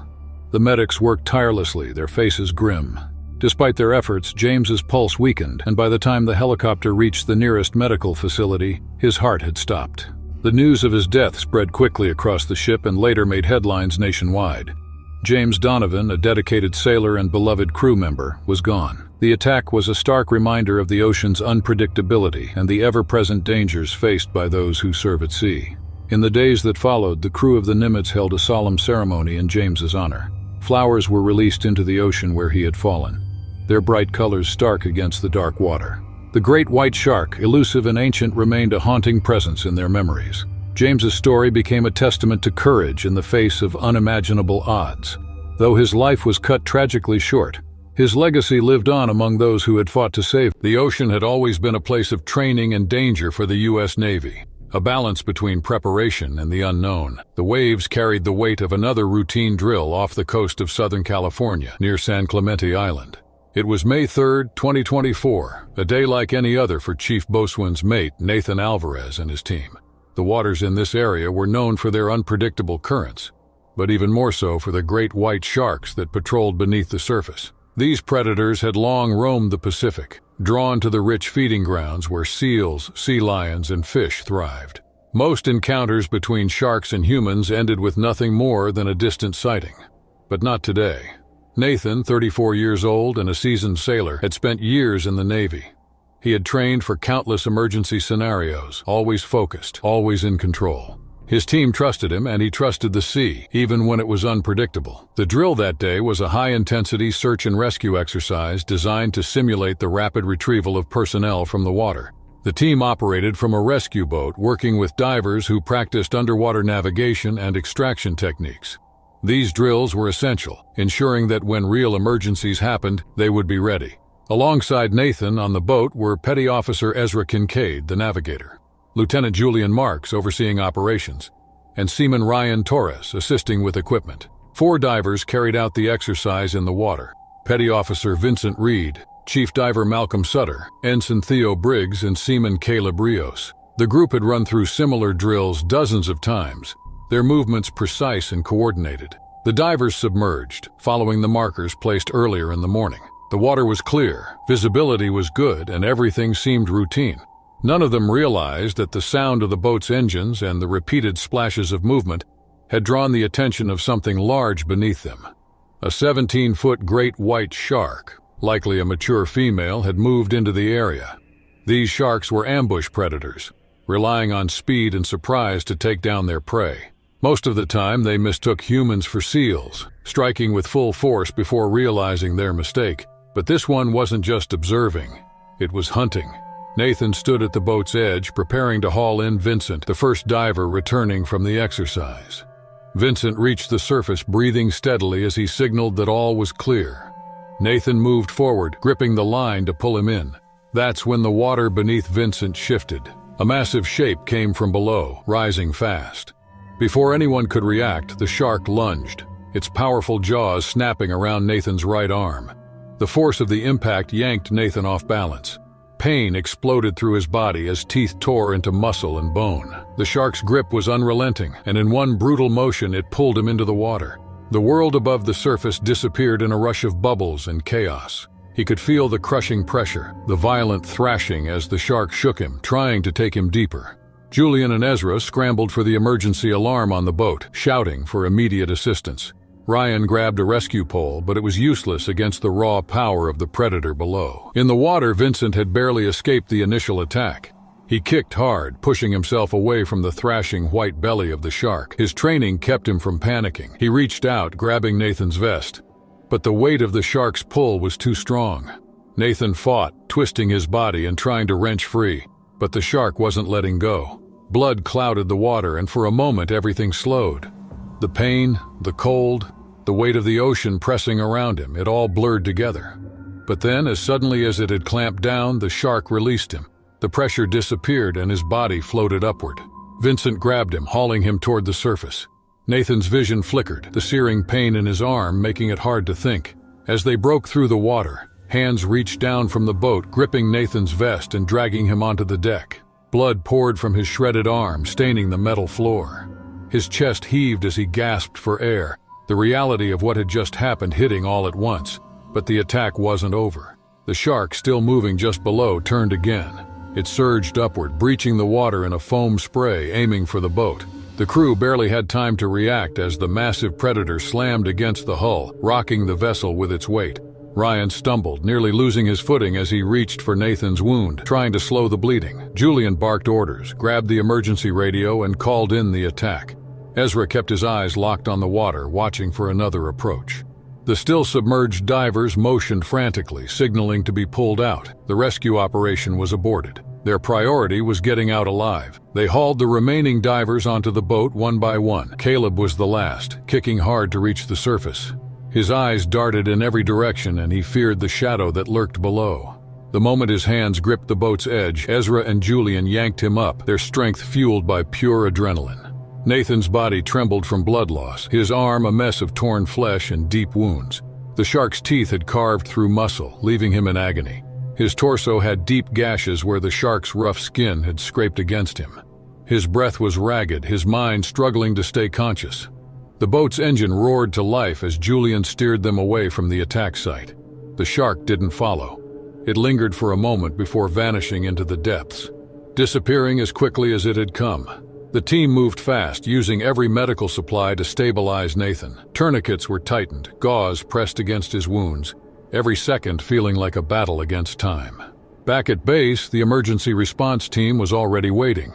The moment the boat docked, medics rushed forward, lifting Nathan onto a stretcher. His vision blurred as they moved, voices overlapping, the weight of the attack pressing down on him. He had survived, but just barely.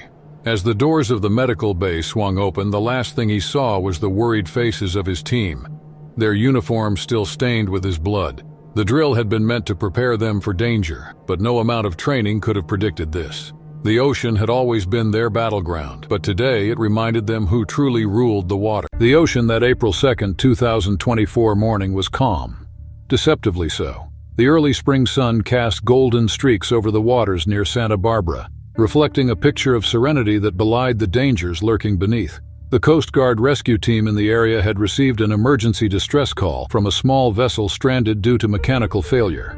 While not an uncommon situation, any call from open waters came with inherent risks. The team, experienced and efficient, wasted no time in deploying. Among them was Samantha Blake, a 29-year-old diver with years of search and rescue experience. Her task was straightforward: assess the vessel's damage, determine if the crew needed immediate evacuation, and assist with securing the boat for towing. As their patrol boat neared the stranded vessel, Samantha suited up, adjusting her oxygen tank and double-checking her gear. The stranded boat rocked gently, its lone radio antenna visible against the expanse of blue. The crew aboard waved to the rescue team, relief evident in their movements. Everything seemed routine, but the ocean often had a way of rewriting plans without warning. When Samantha slid into the water, the familiar cold rushed over her skin, a sharp contrast to the warmth of the sun above. She moved with precision, her body accustomed to the deep, her mind focused on the task at hand. The underwater world, bathed in shifting light, seemed undisturbed. Fish darted through patches of seaweed, and the hull of the stranded boat loomed ahead. Then, from the corner of her vision, she noticed it. A shadow, long and deliberate, moving just beyond the sunlit depths. At first it was distant, almost imperceptible against the darker blue of the open ocean. But as she adjusted her position, the outline became unmistakable. A great white shark, at least 16 feet long, gliding just beyond the range of immediate threat. It was close enough for its presence to register, but far enough that its intentions remained unclear. Samantha knew better than to panic. Sharks often circled out of curiosity, assessing movements and responding to disturbances in the water. They were apex predators, but not mindless killers. Even so, the knowledge did little to slow the sudden tightening in her chest. She kept her movements deliberate, avoiding sudden shifts that could be perceived as prey-like behavior. Above her, the team was watching. The moment she signaled shark in the vicinity, their alertness increased. The boat's crew, still stranded, clutched the railings, watching the water with wide eyes. For several minutes, the shark simply circled, its movements calculated, deliberate. Samantha hovered near the hull, careful to maintain her position without drawing undue attention. But then, something changed. The shark, which had been maintaining its distance, turned more directly toward her. The slow, detached curiosity shifted into something sharper, more intent. It wasn't just observing anymore. It was assessing. A sudden movement disrupted the water above. Perhaps a misplaced splash or an accidental shift in the boat's position. Whatever it was, it triggered a reaction. The great white moved swiftly, its body cutting through the water with terrifying efficiency. It wasn't an immediate attack, but a display of dominance, a silent warning. Then, without hesitation, the shark rammed into the metal rescue cage that hung just beyond the patrol boat, its force sending a reverberating clang through the water. The impact jolted Samantha, pushing her backward and disorienting her for a split second. It was all the shark needed to close the distance. The next moments unfolded in a blur of instinct and adrenaline. Samantha kicked hard, angling her body toward the surface while signaling for an emergency pullback. The shark followed, its massive head turning just as she reached the halfway point. Another violent strike, this time against the side of the stranded vessel, shook the entire structure, causing the people above to stumble. Samantha felt the resistance as the team above yanked her lifeline, pulling her toward the surface with rapid force. But the shark wasn't done. As she ascended, it followed, closing the distance again with terrifying speed. Its jaws opened, revealing rows of teeth designed for destruction. The sheer power in its movement sent a pulse of dread through her system. The rescue boat crew acted fast, throwing emergency deterrents into the water, electronic pulse devices meant to dissuade large predators. The shark hesitated, reacting to the disruption, but it wasn't enough to fully drive it away. It veered slightly but didn't leave.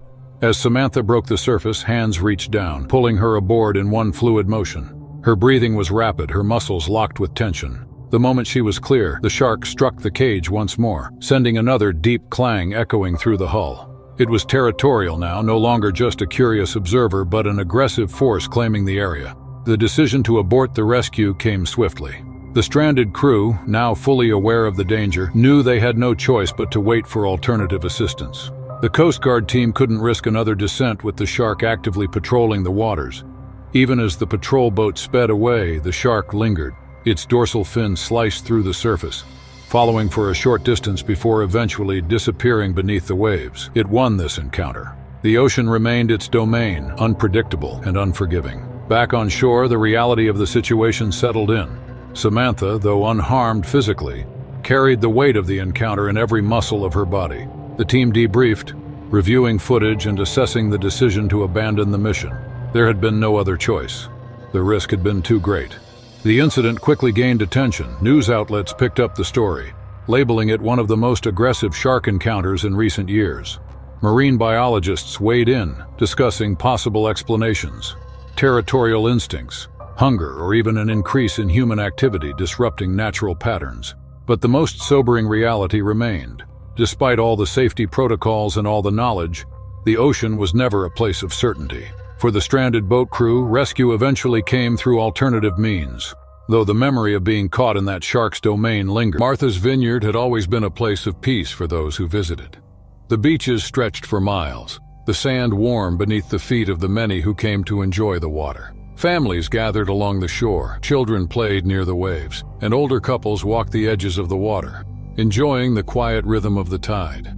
It was the kind of place where people felt safe, where danger seemed far away. But on April 12, 2023, that feeling of safety was shattered.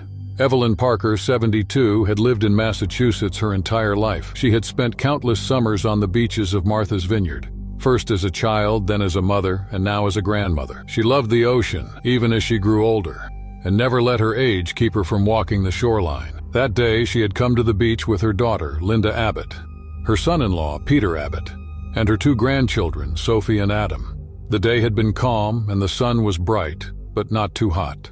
The family had set up a spot near the water, a blanket with a cooler of sandwiches and drinks beside them. Evelyn had always enjoyed the feel of the water against her feet. Even as her family sat and talked, she had wandered toward the edge of the waves, letting the cool water wash over her ankles. She had done this for years, never venturing too deep, always just enough to feel connected to the ocean. That day, she had walked a little farther than usual, the water rising to her knees. It felt good against her skin, a refreshing contrast to the warm air. She hadn't noticed how much distance she had put between herself and the shore. The waters off Massachusetts have always been home to great white sharks.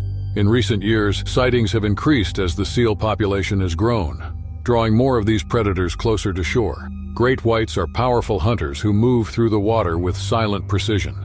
Most attacks on humans are cases of mistaken identity, where a shark confuses a person for its usual prey. But once the strike happens, there is little time to react. No one saw the shark at first. The water was calm, nothing unusual. The beach was filled with people, some wading into the ocean while others sat under umbrellas. Evelyn's family had been watching her, ensuring her safety, but there was no reason to worry. She had done this countless times before. The attack came fast. A shadow moved beneath the surface, closing the distance in seconds. The 14-foot great white shark had been lurking nearby, drawn by the movement in the shallow water. Evelyn didn't see it until it was too late. The moment she felt the impact, pain shot through her leg. The shark's jaws clamped down with unbelievable force, pulling her off balance. She screamed, her hands splashing against the water as she tried to hold herself up, but the shark had her, its body twisted, dragging her under. The water around her turned red as she fought, kicking with little strength. She reached for anything, her fingers grasping at the emptiness around her. The pull was too strong. On shore, Linda had been laughing at something Peter said when she heard the scream. At first, it didn't register. It had blended with the noise of the beach, the children playing, the waves crashing. But then she saw the commotion in the water. Evelyn was gone, her place marked by splashes and a dark stain spreading outward. Peter shot to his feet, his eyes wide. Sophie and Adam froze, their small hands gripping the blanket's edges. The people around them started to react, standing, pointing, shouting. Linda ran forward, her heart pounding. She could barely make out her mother's head above the surface, her arms thrashing. The water churned violently, a shape moving beneath her. A lifeguard blew his whistle, sprinting toward the shoreline. Another man, a swimmer who had been nearby, dove in without hesitation, pushing through the waves toward Evelyn. But the shark wasn't letting go. It thrashed, dragging her farther from the shore. The blood in the water made it hard to see what was happening. Evelyn's strength was fading. Her body was old, not built for a fight like this. The shark released her momentarily, only to bite down again, pulling her deeper. She couldn't breathe, couldn't move fast enough to escape. The weight of the water pressed against her as she sank. The man who had jumped in reached the spot where she had been. He dove beneath the surface, searching. Momentarily, he thought he saw her hand, but it was gone. The lifeguard swam out with a rescue board, his movements quick and desperate. More people were running to the water's edge, some yelling for help, others frozen in horror. Linda stood at the shoreline, her hands over her mouth. Peter had his arms around Sophie and Adam, shielding them from the scene. The waves rolled in, bringing streaks of red with them. The reality of what was happening crashed down on them. The woman who had raised Linda, who had walked this beach many times before, was being taken by the sea. The rescue team arrived within minutes. Boats moved into the area, searching. Helicopters circled overhead, scanning the water for any sign of her. People were pulled from the ocean and ordered back to shore. The beach was shut down, and officials quickly secured the area. It took hours before they found her. Her body was floating, the injuries clear. The shark had done what it was meant to, attacking with the precision it had evolved for. There had been no chance for her. The news spread fast. Reports of the attack were on every station, and warnings were issued about the rising presence of great white sharks along the coast. Experts explained the behavior and the likelihood that the shark had mistaken Evelyn for prey. Some people called for more safety measures, more patrols, and better monitoring. Others argued that the ocean belonged to the sharks and that such attacks were rare. For Linda, Peter, and the children, none of that mattered. They had come to the beach expecting a quiet day, a simple walk along the shoreline. Now all that was left was the memory of that moment, the helplessness of watching someone they loved disappear beneath the waves. The ocean had always been a place of peace for Evelyn, but it had become something else entirely on that day. The morning of January 29, 2025, unfolded like any other along the sun-drenched coastline of Malibu. The Pacific stretched endlessly, a shimmering expanse of blue under a crisp winter sky. The waves rolled in gently, their rhythmic crash against the shore creating a familiar, soothing soundtrack. Surfers bobbed in the distance waiting for the perfect wave, while seagulls drifted lazily overhead. Derek Thompson, 33, had always been drawn to the ocean. It was his escape, his place of solitude.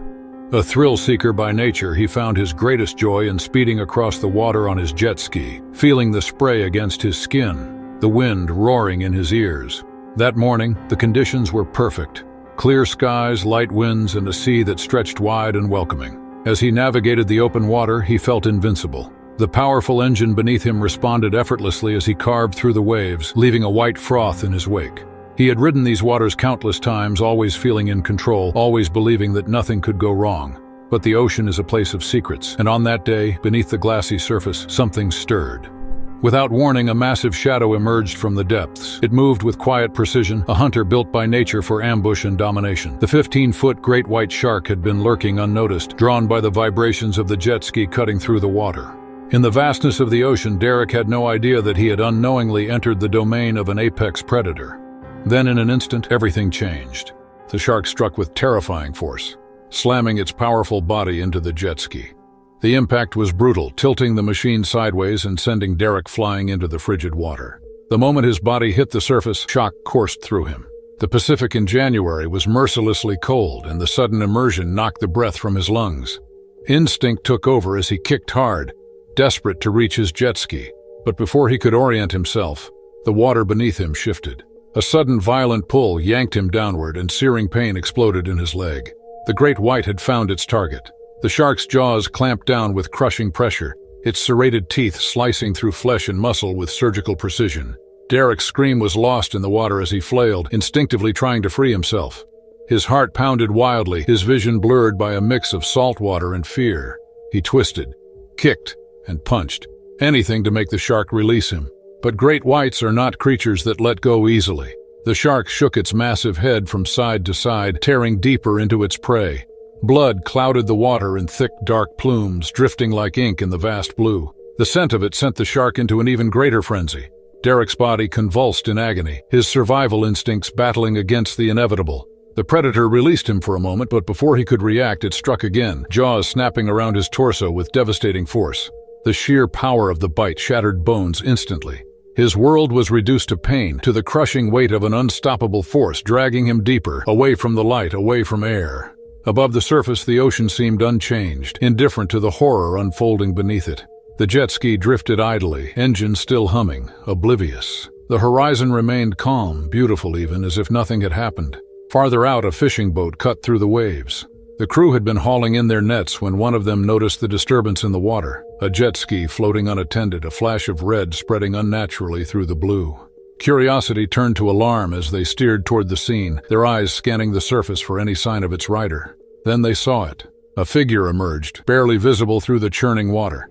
At first it looked like Derek had made it to the surface, but as the boat neared, horror set in. His body was limp, floating on the current, motionless except for the gentle push of the tide. His wetsuit was shredded, his torso marked with deep gaping wounds. The water around him was dark, thick with the unmistakable stain of blood. The fishermen worked quickly, hauling him onto the deck with trembling hands. The moment they laid him down, it was clear that he was beyond saving. His face was pale, lips parted as if he had tried to take one last breath before slipping away. His arms, once strong and full of life, lay useless at his sides, his chest barely rising. One of the crew members pressed a hand against Derek's neck, searching desperately for any sign of a pulse. For a moment, there was nothing. Just silence, just disbelief. Then, a faint, weak flutter beneath the fingertips. He was still alive. Barely. The boat's radio crackled as they called for help, their voices urgent, pleading. The Coast Guard responded immediately, dispatching a rescue team to meet them at the nearest dock. Time stretched unbearably as they sped toward shore, every second feeling impossibly long. By the time the paramedics reached them, Derek was slipping away. His body was shutting down, drained by blood loss, by trauma too severe to withstand. They worked desperately, applying pressure, administering oxygen, and doing everything they could to hold on to the fragile thread of life that remained. But the ocean had already taken its claim. Derek was pronounced dead on arrival at the hospital, his injuries too extensive, his body too broken. The news spread quickly through Malibu, sending shockwaves through the tight-knit surf and boating communities. Those who had seen him that morning, laughing, full of life, struggled to comprehend how swiftly and mercilessly it had all been taken away. The attack sparked immediate debates about shark activity along the California coast. Marine biologists weighed in, explaining that great whites were common in the area, particularly during migration seasons. Some argued that more precautions needed to be taken, that warnings should be issued, and that jet skiers and surfers needed to be more aware.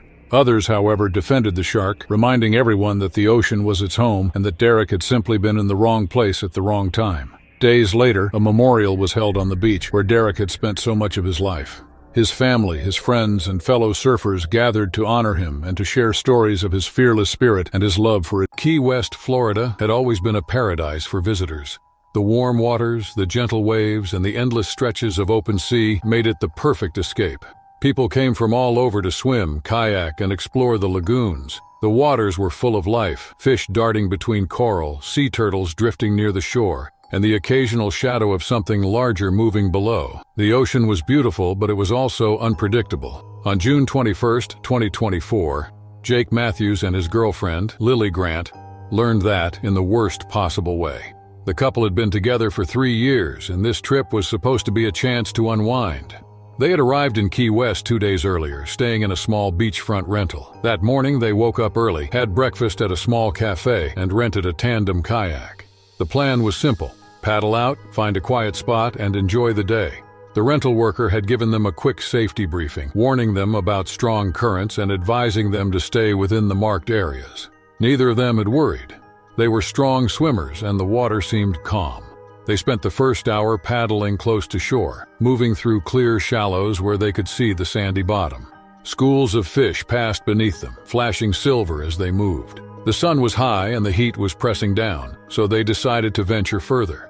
The lagoon ahead was secluded with no boats nearby. It seemed perfect. They didn't know that the area had seen increased shark activity. Bull sharks, known for their aggressive behavior, often hunted in these waters. Unlike other sharks that stayed deep, bull sharks moved comfortably in shallow areas. They could attack incredibly quickly, but didn't let go once they bit. Jake and Lily didn't notice the dark shape that had begun circling beneath them. The kayak rocked gently as they adjusted their paddles, unaware that the shark was already watching. The movement had drawn in it, the splashing of their paddles, the way their hands dipped into the water. It moved closer, unseen beneath the surface. Lily wanted to cool off. She leaned over the side, trailing her fingers through the water. Then, without hesitation, she slid into the lagoon. The water was refreshing, wrapping around her as she floated. Jake laughed, keeping the kayak steady as she swam a few feet away. She wasn't far, just close enough to grab the edge of the kayak if needed. The attack happened in an instant. A sudden burst of movement beneath her, a rush of water, and then pain. The bull shark struck incredibly, clamping its jaws around her leg. Her body jerked as the teeth dug in. Jake heard the splash and turned, expecting to see her playing, but instead he saw her struggling. Lily thrashed, trying to free herself, but the shark's grip was too strong. The water churned as it pulled her under. She fought, kicking with her free leg, her hands reaching for anything to hold onto. Jake dropped his paddle and lunged forward, his arms stretching out, but she was just out of reach. She surfaced for a moment, gasping, her eyes wide with panic. Blood spread around her, turning the clear water dark. Jake grabbed the edge of the kayak, trying to pull himself closer. But the shark wasn't finished. It thrashed again, its powerful body twisting, and dragged her down. Jake screamed for help, but no one was close enough to hear. A few distant boaters saw the commotion, but Lily disappeared beneath the surface when they started moving toward him. She tried to fight, her arms pushing against the water, but the shark wasn't letting go. Its jaws tightened, its head shaking violently. Jake dove into the water, his arms reaching blindly. He couldn't see her. The water was clouded with blood, and every movement made it harder to tell where she was. His lungs burned as he kicked, his heart racing. Then, just for a second, he felt her hand brush against his. It was weak, desperate. She was pulled down again, deeper this time. The last thing Jake saw was her face, her mouth open as she tried to breathe. And then she was gone. The shark dragged her into the depths, the weight of the ocean swallowing her whole. Jake surfaced, gasping for air, his hands thrashing in the empty water. He looked around wildly, hoping she would rise back up, breaking through the surface and grabbing onto him. But there was nothing, just the ripples where she had been. The boaters arrived moments later. They threw him a rope, pulling him onto their deck. His hands shook as he tried to speak, his body drenched, his eyes locked on the place where she had disappeared. One of the boaters grabbed a radio, calling for rescue teams. But Jake already knew they could do nothing. The search lasted for hours. Helicopters scanned the water, boats moved in wide circles, and divers plunged into the deep. But there was no sign of Lily. The shark had taken her completely, and the ocean had claimed her, leaving nothing behind. Jake sat on the deck of the rescue boat, his hands gripping his head. His mind replayed the moment repeatedly. The look in her eyes, the way she reached for him, the helplessness of it all. He had come to Key West for a peaceful trip, for a break from the world. Now he was left alone, carrying the weight of a nightmare that would never fade. 18th, 2023. Started like any other day on the water for Jason Foster and his crew. The morning air was crisp, carrying the scent of salt and fish as their boat bobbed steadily on the rolling waves off the coast of Maine. Jason, a seasoned fisherman with over 2 decades of experience, had long been accustomed to the unpredictability of the sea. The waters they navigated were known for their abundance of fish, but also occasional sightings of great whites. Still, sharks had never been more than a distant concern, something to be aware of, but never something to fear. That day, the crew was focused on hauling in their latest catch. The sun was high, reflecting off the rippling water as the men worked together to pull in a heavy net brimming with fish. The weight was substantial, evidence of a successful outing. Laughter and chatter filled the air as they anticipated a profitable return to shore. But beneath them, hidden in the vast blue depths, something else was watching. A silent predator, drawn by the vibrations of struggling fish and the unmistakable scent of blood in the water, had begun to circle. The great white, nearly 14 feet long, had been tracking the North Star for some time. At first, it was observed from a distance, its dark silhouette barely visible beneath the surface. It followed the shifting patterns of the boat, sensing opportunity in the commotion above. Then, as the crew fought to bring in their haul, the shark made its decision. With one powerful stroke of its tail, it propelled itself upward, closing the distance between predator and prey. The attack came without warning. In a violent explosion of water and force, the shark breached the surface, its massive body momentarily airborne before it crashed down onto the side of the boat. Its jaws, lined with rows of razor-sharp teeth, snapped shut around the fishing net, tearing through it like paper. Fish scattered as the net was ripped apart, some slipping free into the water while others dangled helplessly in the chaos. The crew erupted into action. The boat rocked violently under the sudden force, sending Jason stumbling backward. One of his deckhands, a younger fisherman named Eric, lost his balance entirely, slipping toward the edge. The shark, thrashing wildly in an attempt to free itself from the torn net, sent waves slamming against the side of the boat, drenching everything in a salty spray. The air filled with shouts and the desperate sound of men fighting to regain control. Jason lunged forward, gripping a railing as he struggled to assess the situation. The shark was now half submerged, its powerful tail thrashing against the hull. With another forceful movement, it ripped free from the net completely, sending debris flying across the deck. But the predator was far from finished. With its hunger fully ignited, the shark turned its attention to the nearest source of movement. Eric, still unsteady, had stumbled dangerously close to the boat's edge. In a terrifying instant, the shark surged upward again, its mouth open wide as it aimed for him. Jason barely had time to react. He threw his weight forward, grabbing Eric by the back of his jacket and yanking him away just as the shark's teeth snapped shut where he had stood a moment before. The sheer force of the lunge sent another fisherman, Paul, sprawling onto the deck. His arm struck a bucket of fish remains, spilling blood and guts across the floor. The scent thickened in the air, further enticing the already aggressive predator. The shark, still in a frenzy, circled back, its dorsal fin slicing through the water like a blade. Jason's mind raced. He had seen sharks before, but never this bold, never this relentless. It wasn't just after the fish, it was hunting now, testing the limits of its dominance. Every instinct told him they had to get out of there and fast. He grabbed a long wooden pole, slamming it against the side of the boat in an attempt to deter the shark.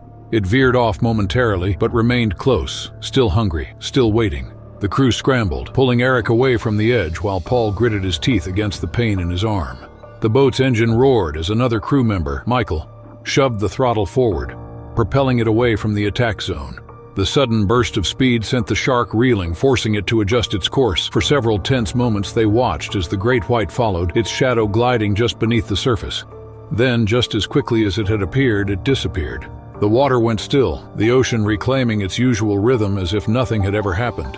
But the aftermath was undeniable. The deck was in shambles, nets torn, fish scattered, supplies knocked loose. Eric sat trembling, his hands shaking as he stared at the spot where he had nearly been taken. Paul's arm was bleeding, though not severely, and Jason could already see the forming bruises from where he had slammed into the railings. The air, once filled with laughter and the anticipation of a good day's work, was now thick with unease. They had survived, but just barely. As they made their way back to shore, Jason couldn't shake the weight of what had happened. He had always respected the ocean, knowing full well that it belonged first and foremost to the creatures within it. But this was different. This was a reminder, a brutal, unforgiving lesson in the raw power of nature. By the time the boat docked, the news had already spread. Local fishermen, authorities, and reporters gathered. Their faces were a mix of concern and curiosity. The story of the attack quickly became the talk of the town, igniting debates about fishing safety in shark-prone waters. Experts weighed in, citing environmental shifts and dwindling food sources as possible reasons for the great white's aggressive behavior. Stricter protocols were soon implemented, requiring fishing crews to carry deterrents and reinforcing guidelines on handling catches in known shark territory. But for Jason and his crew, no regulation or precaution could erase the memory of that day. The ocean had shown its teeth, and they had barely lived to tell the tale. As Jason stood on the dock, watching the water stretch endlessly before him, he knew one thing for certain: they would be back. Because no matter how dangerous the sea could be, it was still their livelihood, their world. But now they would return with a deeper understanding of the forces lurking beneath the waves. And with that knowledge came an unshakable truth. Out here, they were never truly in control. The ocean off the coast of Southern California had always been a second home to Tommy Reynolds. He had spent most of his life on the water, fishing, sailing, and learning the rhythms of the sea. At 41 years old, he knew the risks, but he also knew the rewards. Fishing had been his livelihood for years, and he had built a crew of men who trusted him. On June 17, 2022, he set out with his team, expecting nothing more than another long but successful day at sea. The crew aboard the Pacific Star included 3 other men: Brandon Wells, his deckhand, Isaac Porter, the ship's mechanic, and Cole Ramirez, his close friend who had been fishing with him since their early 20s. They had left the docks in the morning, heading toward deeper waters where the bigger catches were more common. The day had gone as planned. By afternoon, they had filled their storage with enough fish to call it a good trip. The sun was beginning to set when they finally decided to pack up and head back to shore. The waters in this area were known for great white sharks. These predators had always been around, drawn by the seals and sea lions that lived along the coast. Sharks weren't uncommon, but they stayed hidden beneath the surface most of the time, only making their presence known in rare glimpses. The men had seen them before, fins cutting through the water or shadows moving below the boat, but they had never had a reason to fear them. As Tommy prepared to secure the gear, he moved toward the boat's edge, checking on a loose line under the deck. He had done this 1,000 times before, his body moving with the ease of experience. The others were busy cleaning up, their attention focused elsewhere. No one noticed the shadow circling beneath them. The great white had been watching them for a while, drawn by the scent of fish and the steady movement of the boat. Without warning, the shark lunged from below. The impact was immediate. It clamped onto Tommy's legs, yanking him off his feet before anyone had time to react. His body slammed against the side of the boat before disappearing into the water. A splash erupted as the others turned, their eyes widening in horror as they saw him struggling beneath the surface. Tommy kicked, his instincts taking over, but the shark's grip was too strong. Its jaws crushed down, dragging him deeper. The water around him turned red as pain shot through his body. He reached out, trying to grab anything, but there was nothing to hold on to. Brandon was the first to move, grabbing a rope and throwing it toward the spot where Tommy had gone. Cole leaned over the edge, his hands shaking as he searched for any sign of his friend. Isaac scrambled for a pole, anything that could be used to pull him back. But the shark wasn't letting go. It twisted violently, shaking Tommy like a rag doll, its powerful body easily cutting through the water. For a brief second, Tommy surfaced again, his arms flailing, his face twisted in agony. He locked eyes with Cole, a desperate plea flashing across his expression. The crew reached for him, their hands stretching toward his, but as quickly as he appeared, he was yanked back down. The shark dragged him deeper, the movement so sudden that it sent another rush of water slamming against the boat. The men were screaming now, their voices lost in the chaos. Brandon grabbed a knife, leaning over in a desperate attempt to strike at the predator. But the water was too murky with blood. The struggle beneath the surface was invisible. They could only see the occasional ripple, the churning motion of something massive just out of reach. Isaac radioed for help, his voice shaking as he reported what had happened. The Coast Guard responded immediately, but they were miles away. The men weren't sure they had minutes, let alone the time it would take for help to arrive. They watched for what felt like an eternity, waiting, hoping for any sign that Tommy would resurface. But he didn't. The water grew still, the ripples faded. The ocean swallowed everything, leaving only a few floating pieces of torn fabric where he had been. The search went on for hours. Rescue boats arrived, scanning the water, searching for his trace. Divers went in, but there was nothing left to find. The great white had taken him completely. The men sat silently on the boat, their hands gripping the rails, their minds replaying the moment repeatedly. Tommy had been there 1 second, gone the next. They had always known the ocean was unpredictable, but never imagined it would take him like this. When they returned to shore, the sun had set. The dock was quiet, and the usual sounds of fishermen unloading their catches were replaced by the weight of what had happened. People whispered, their faces pale as they listened to the story. Some shook their heads and others stared at the space where Tommy should have been. The sea had given him everything, his life, work, and freedom, and in the end, it had taken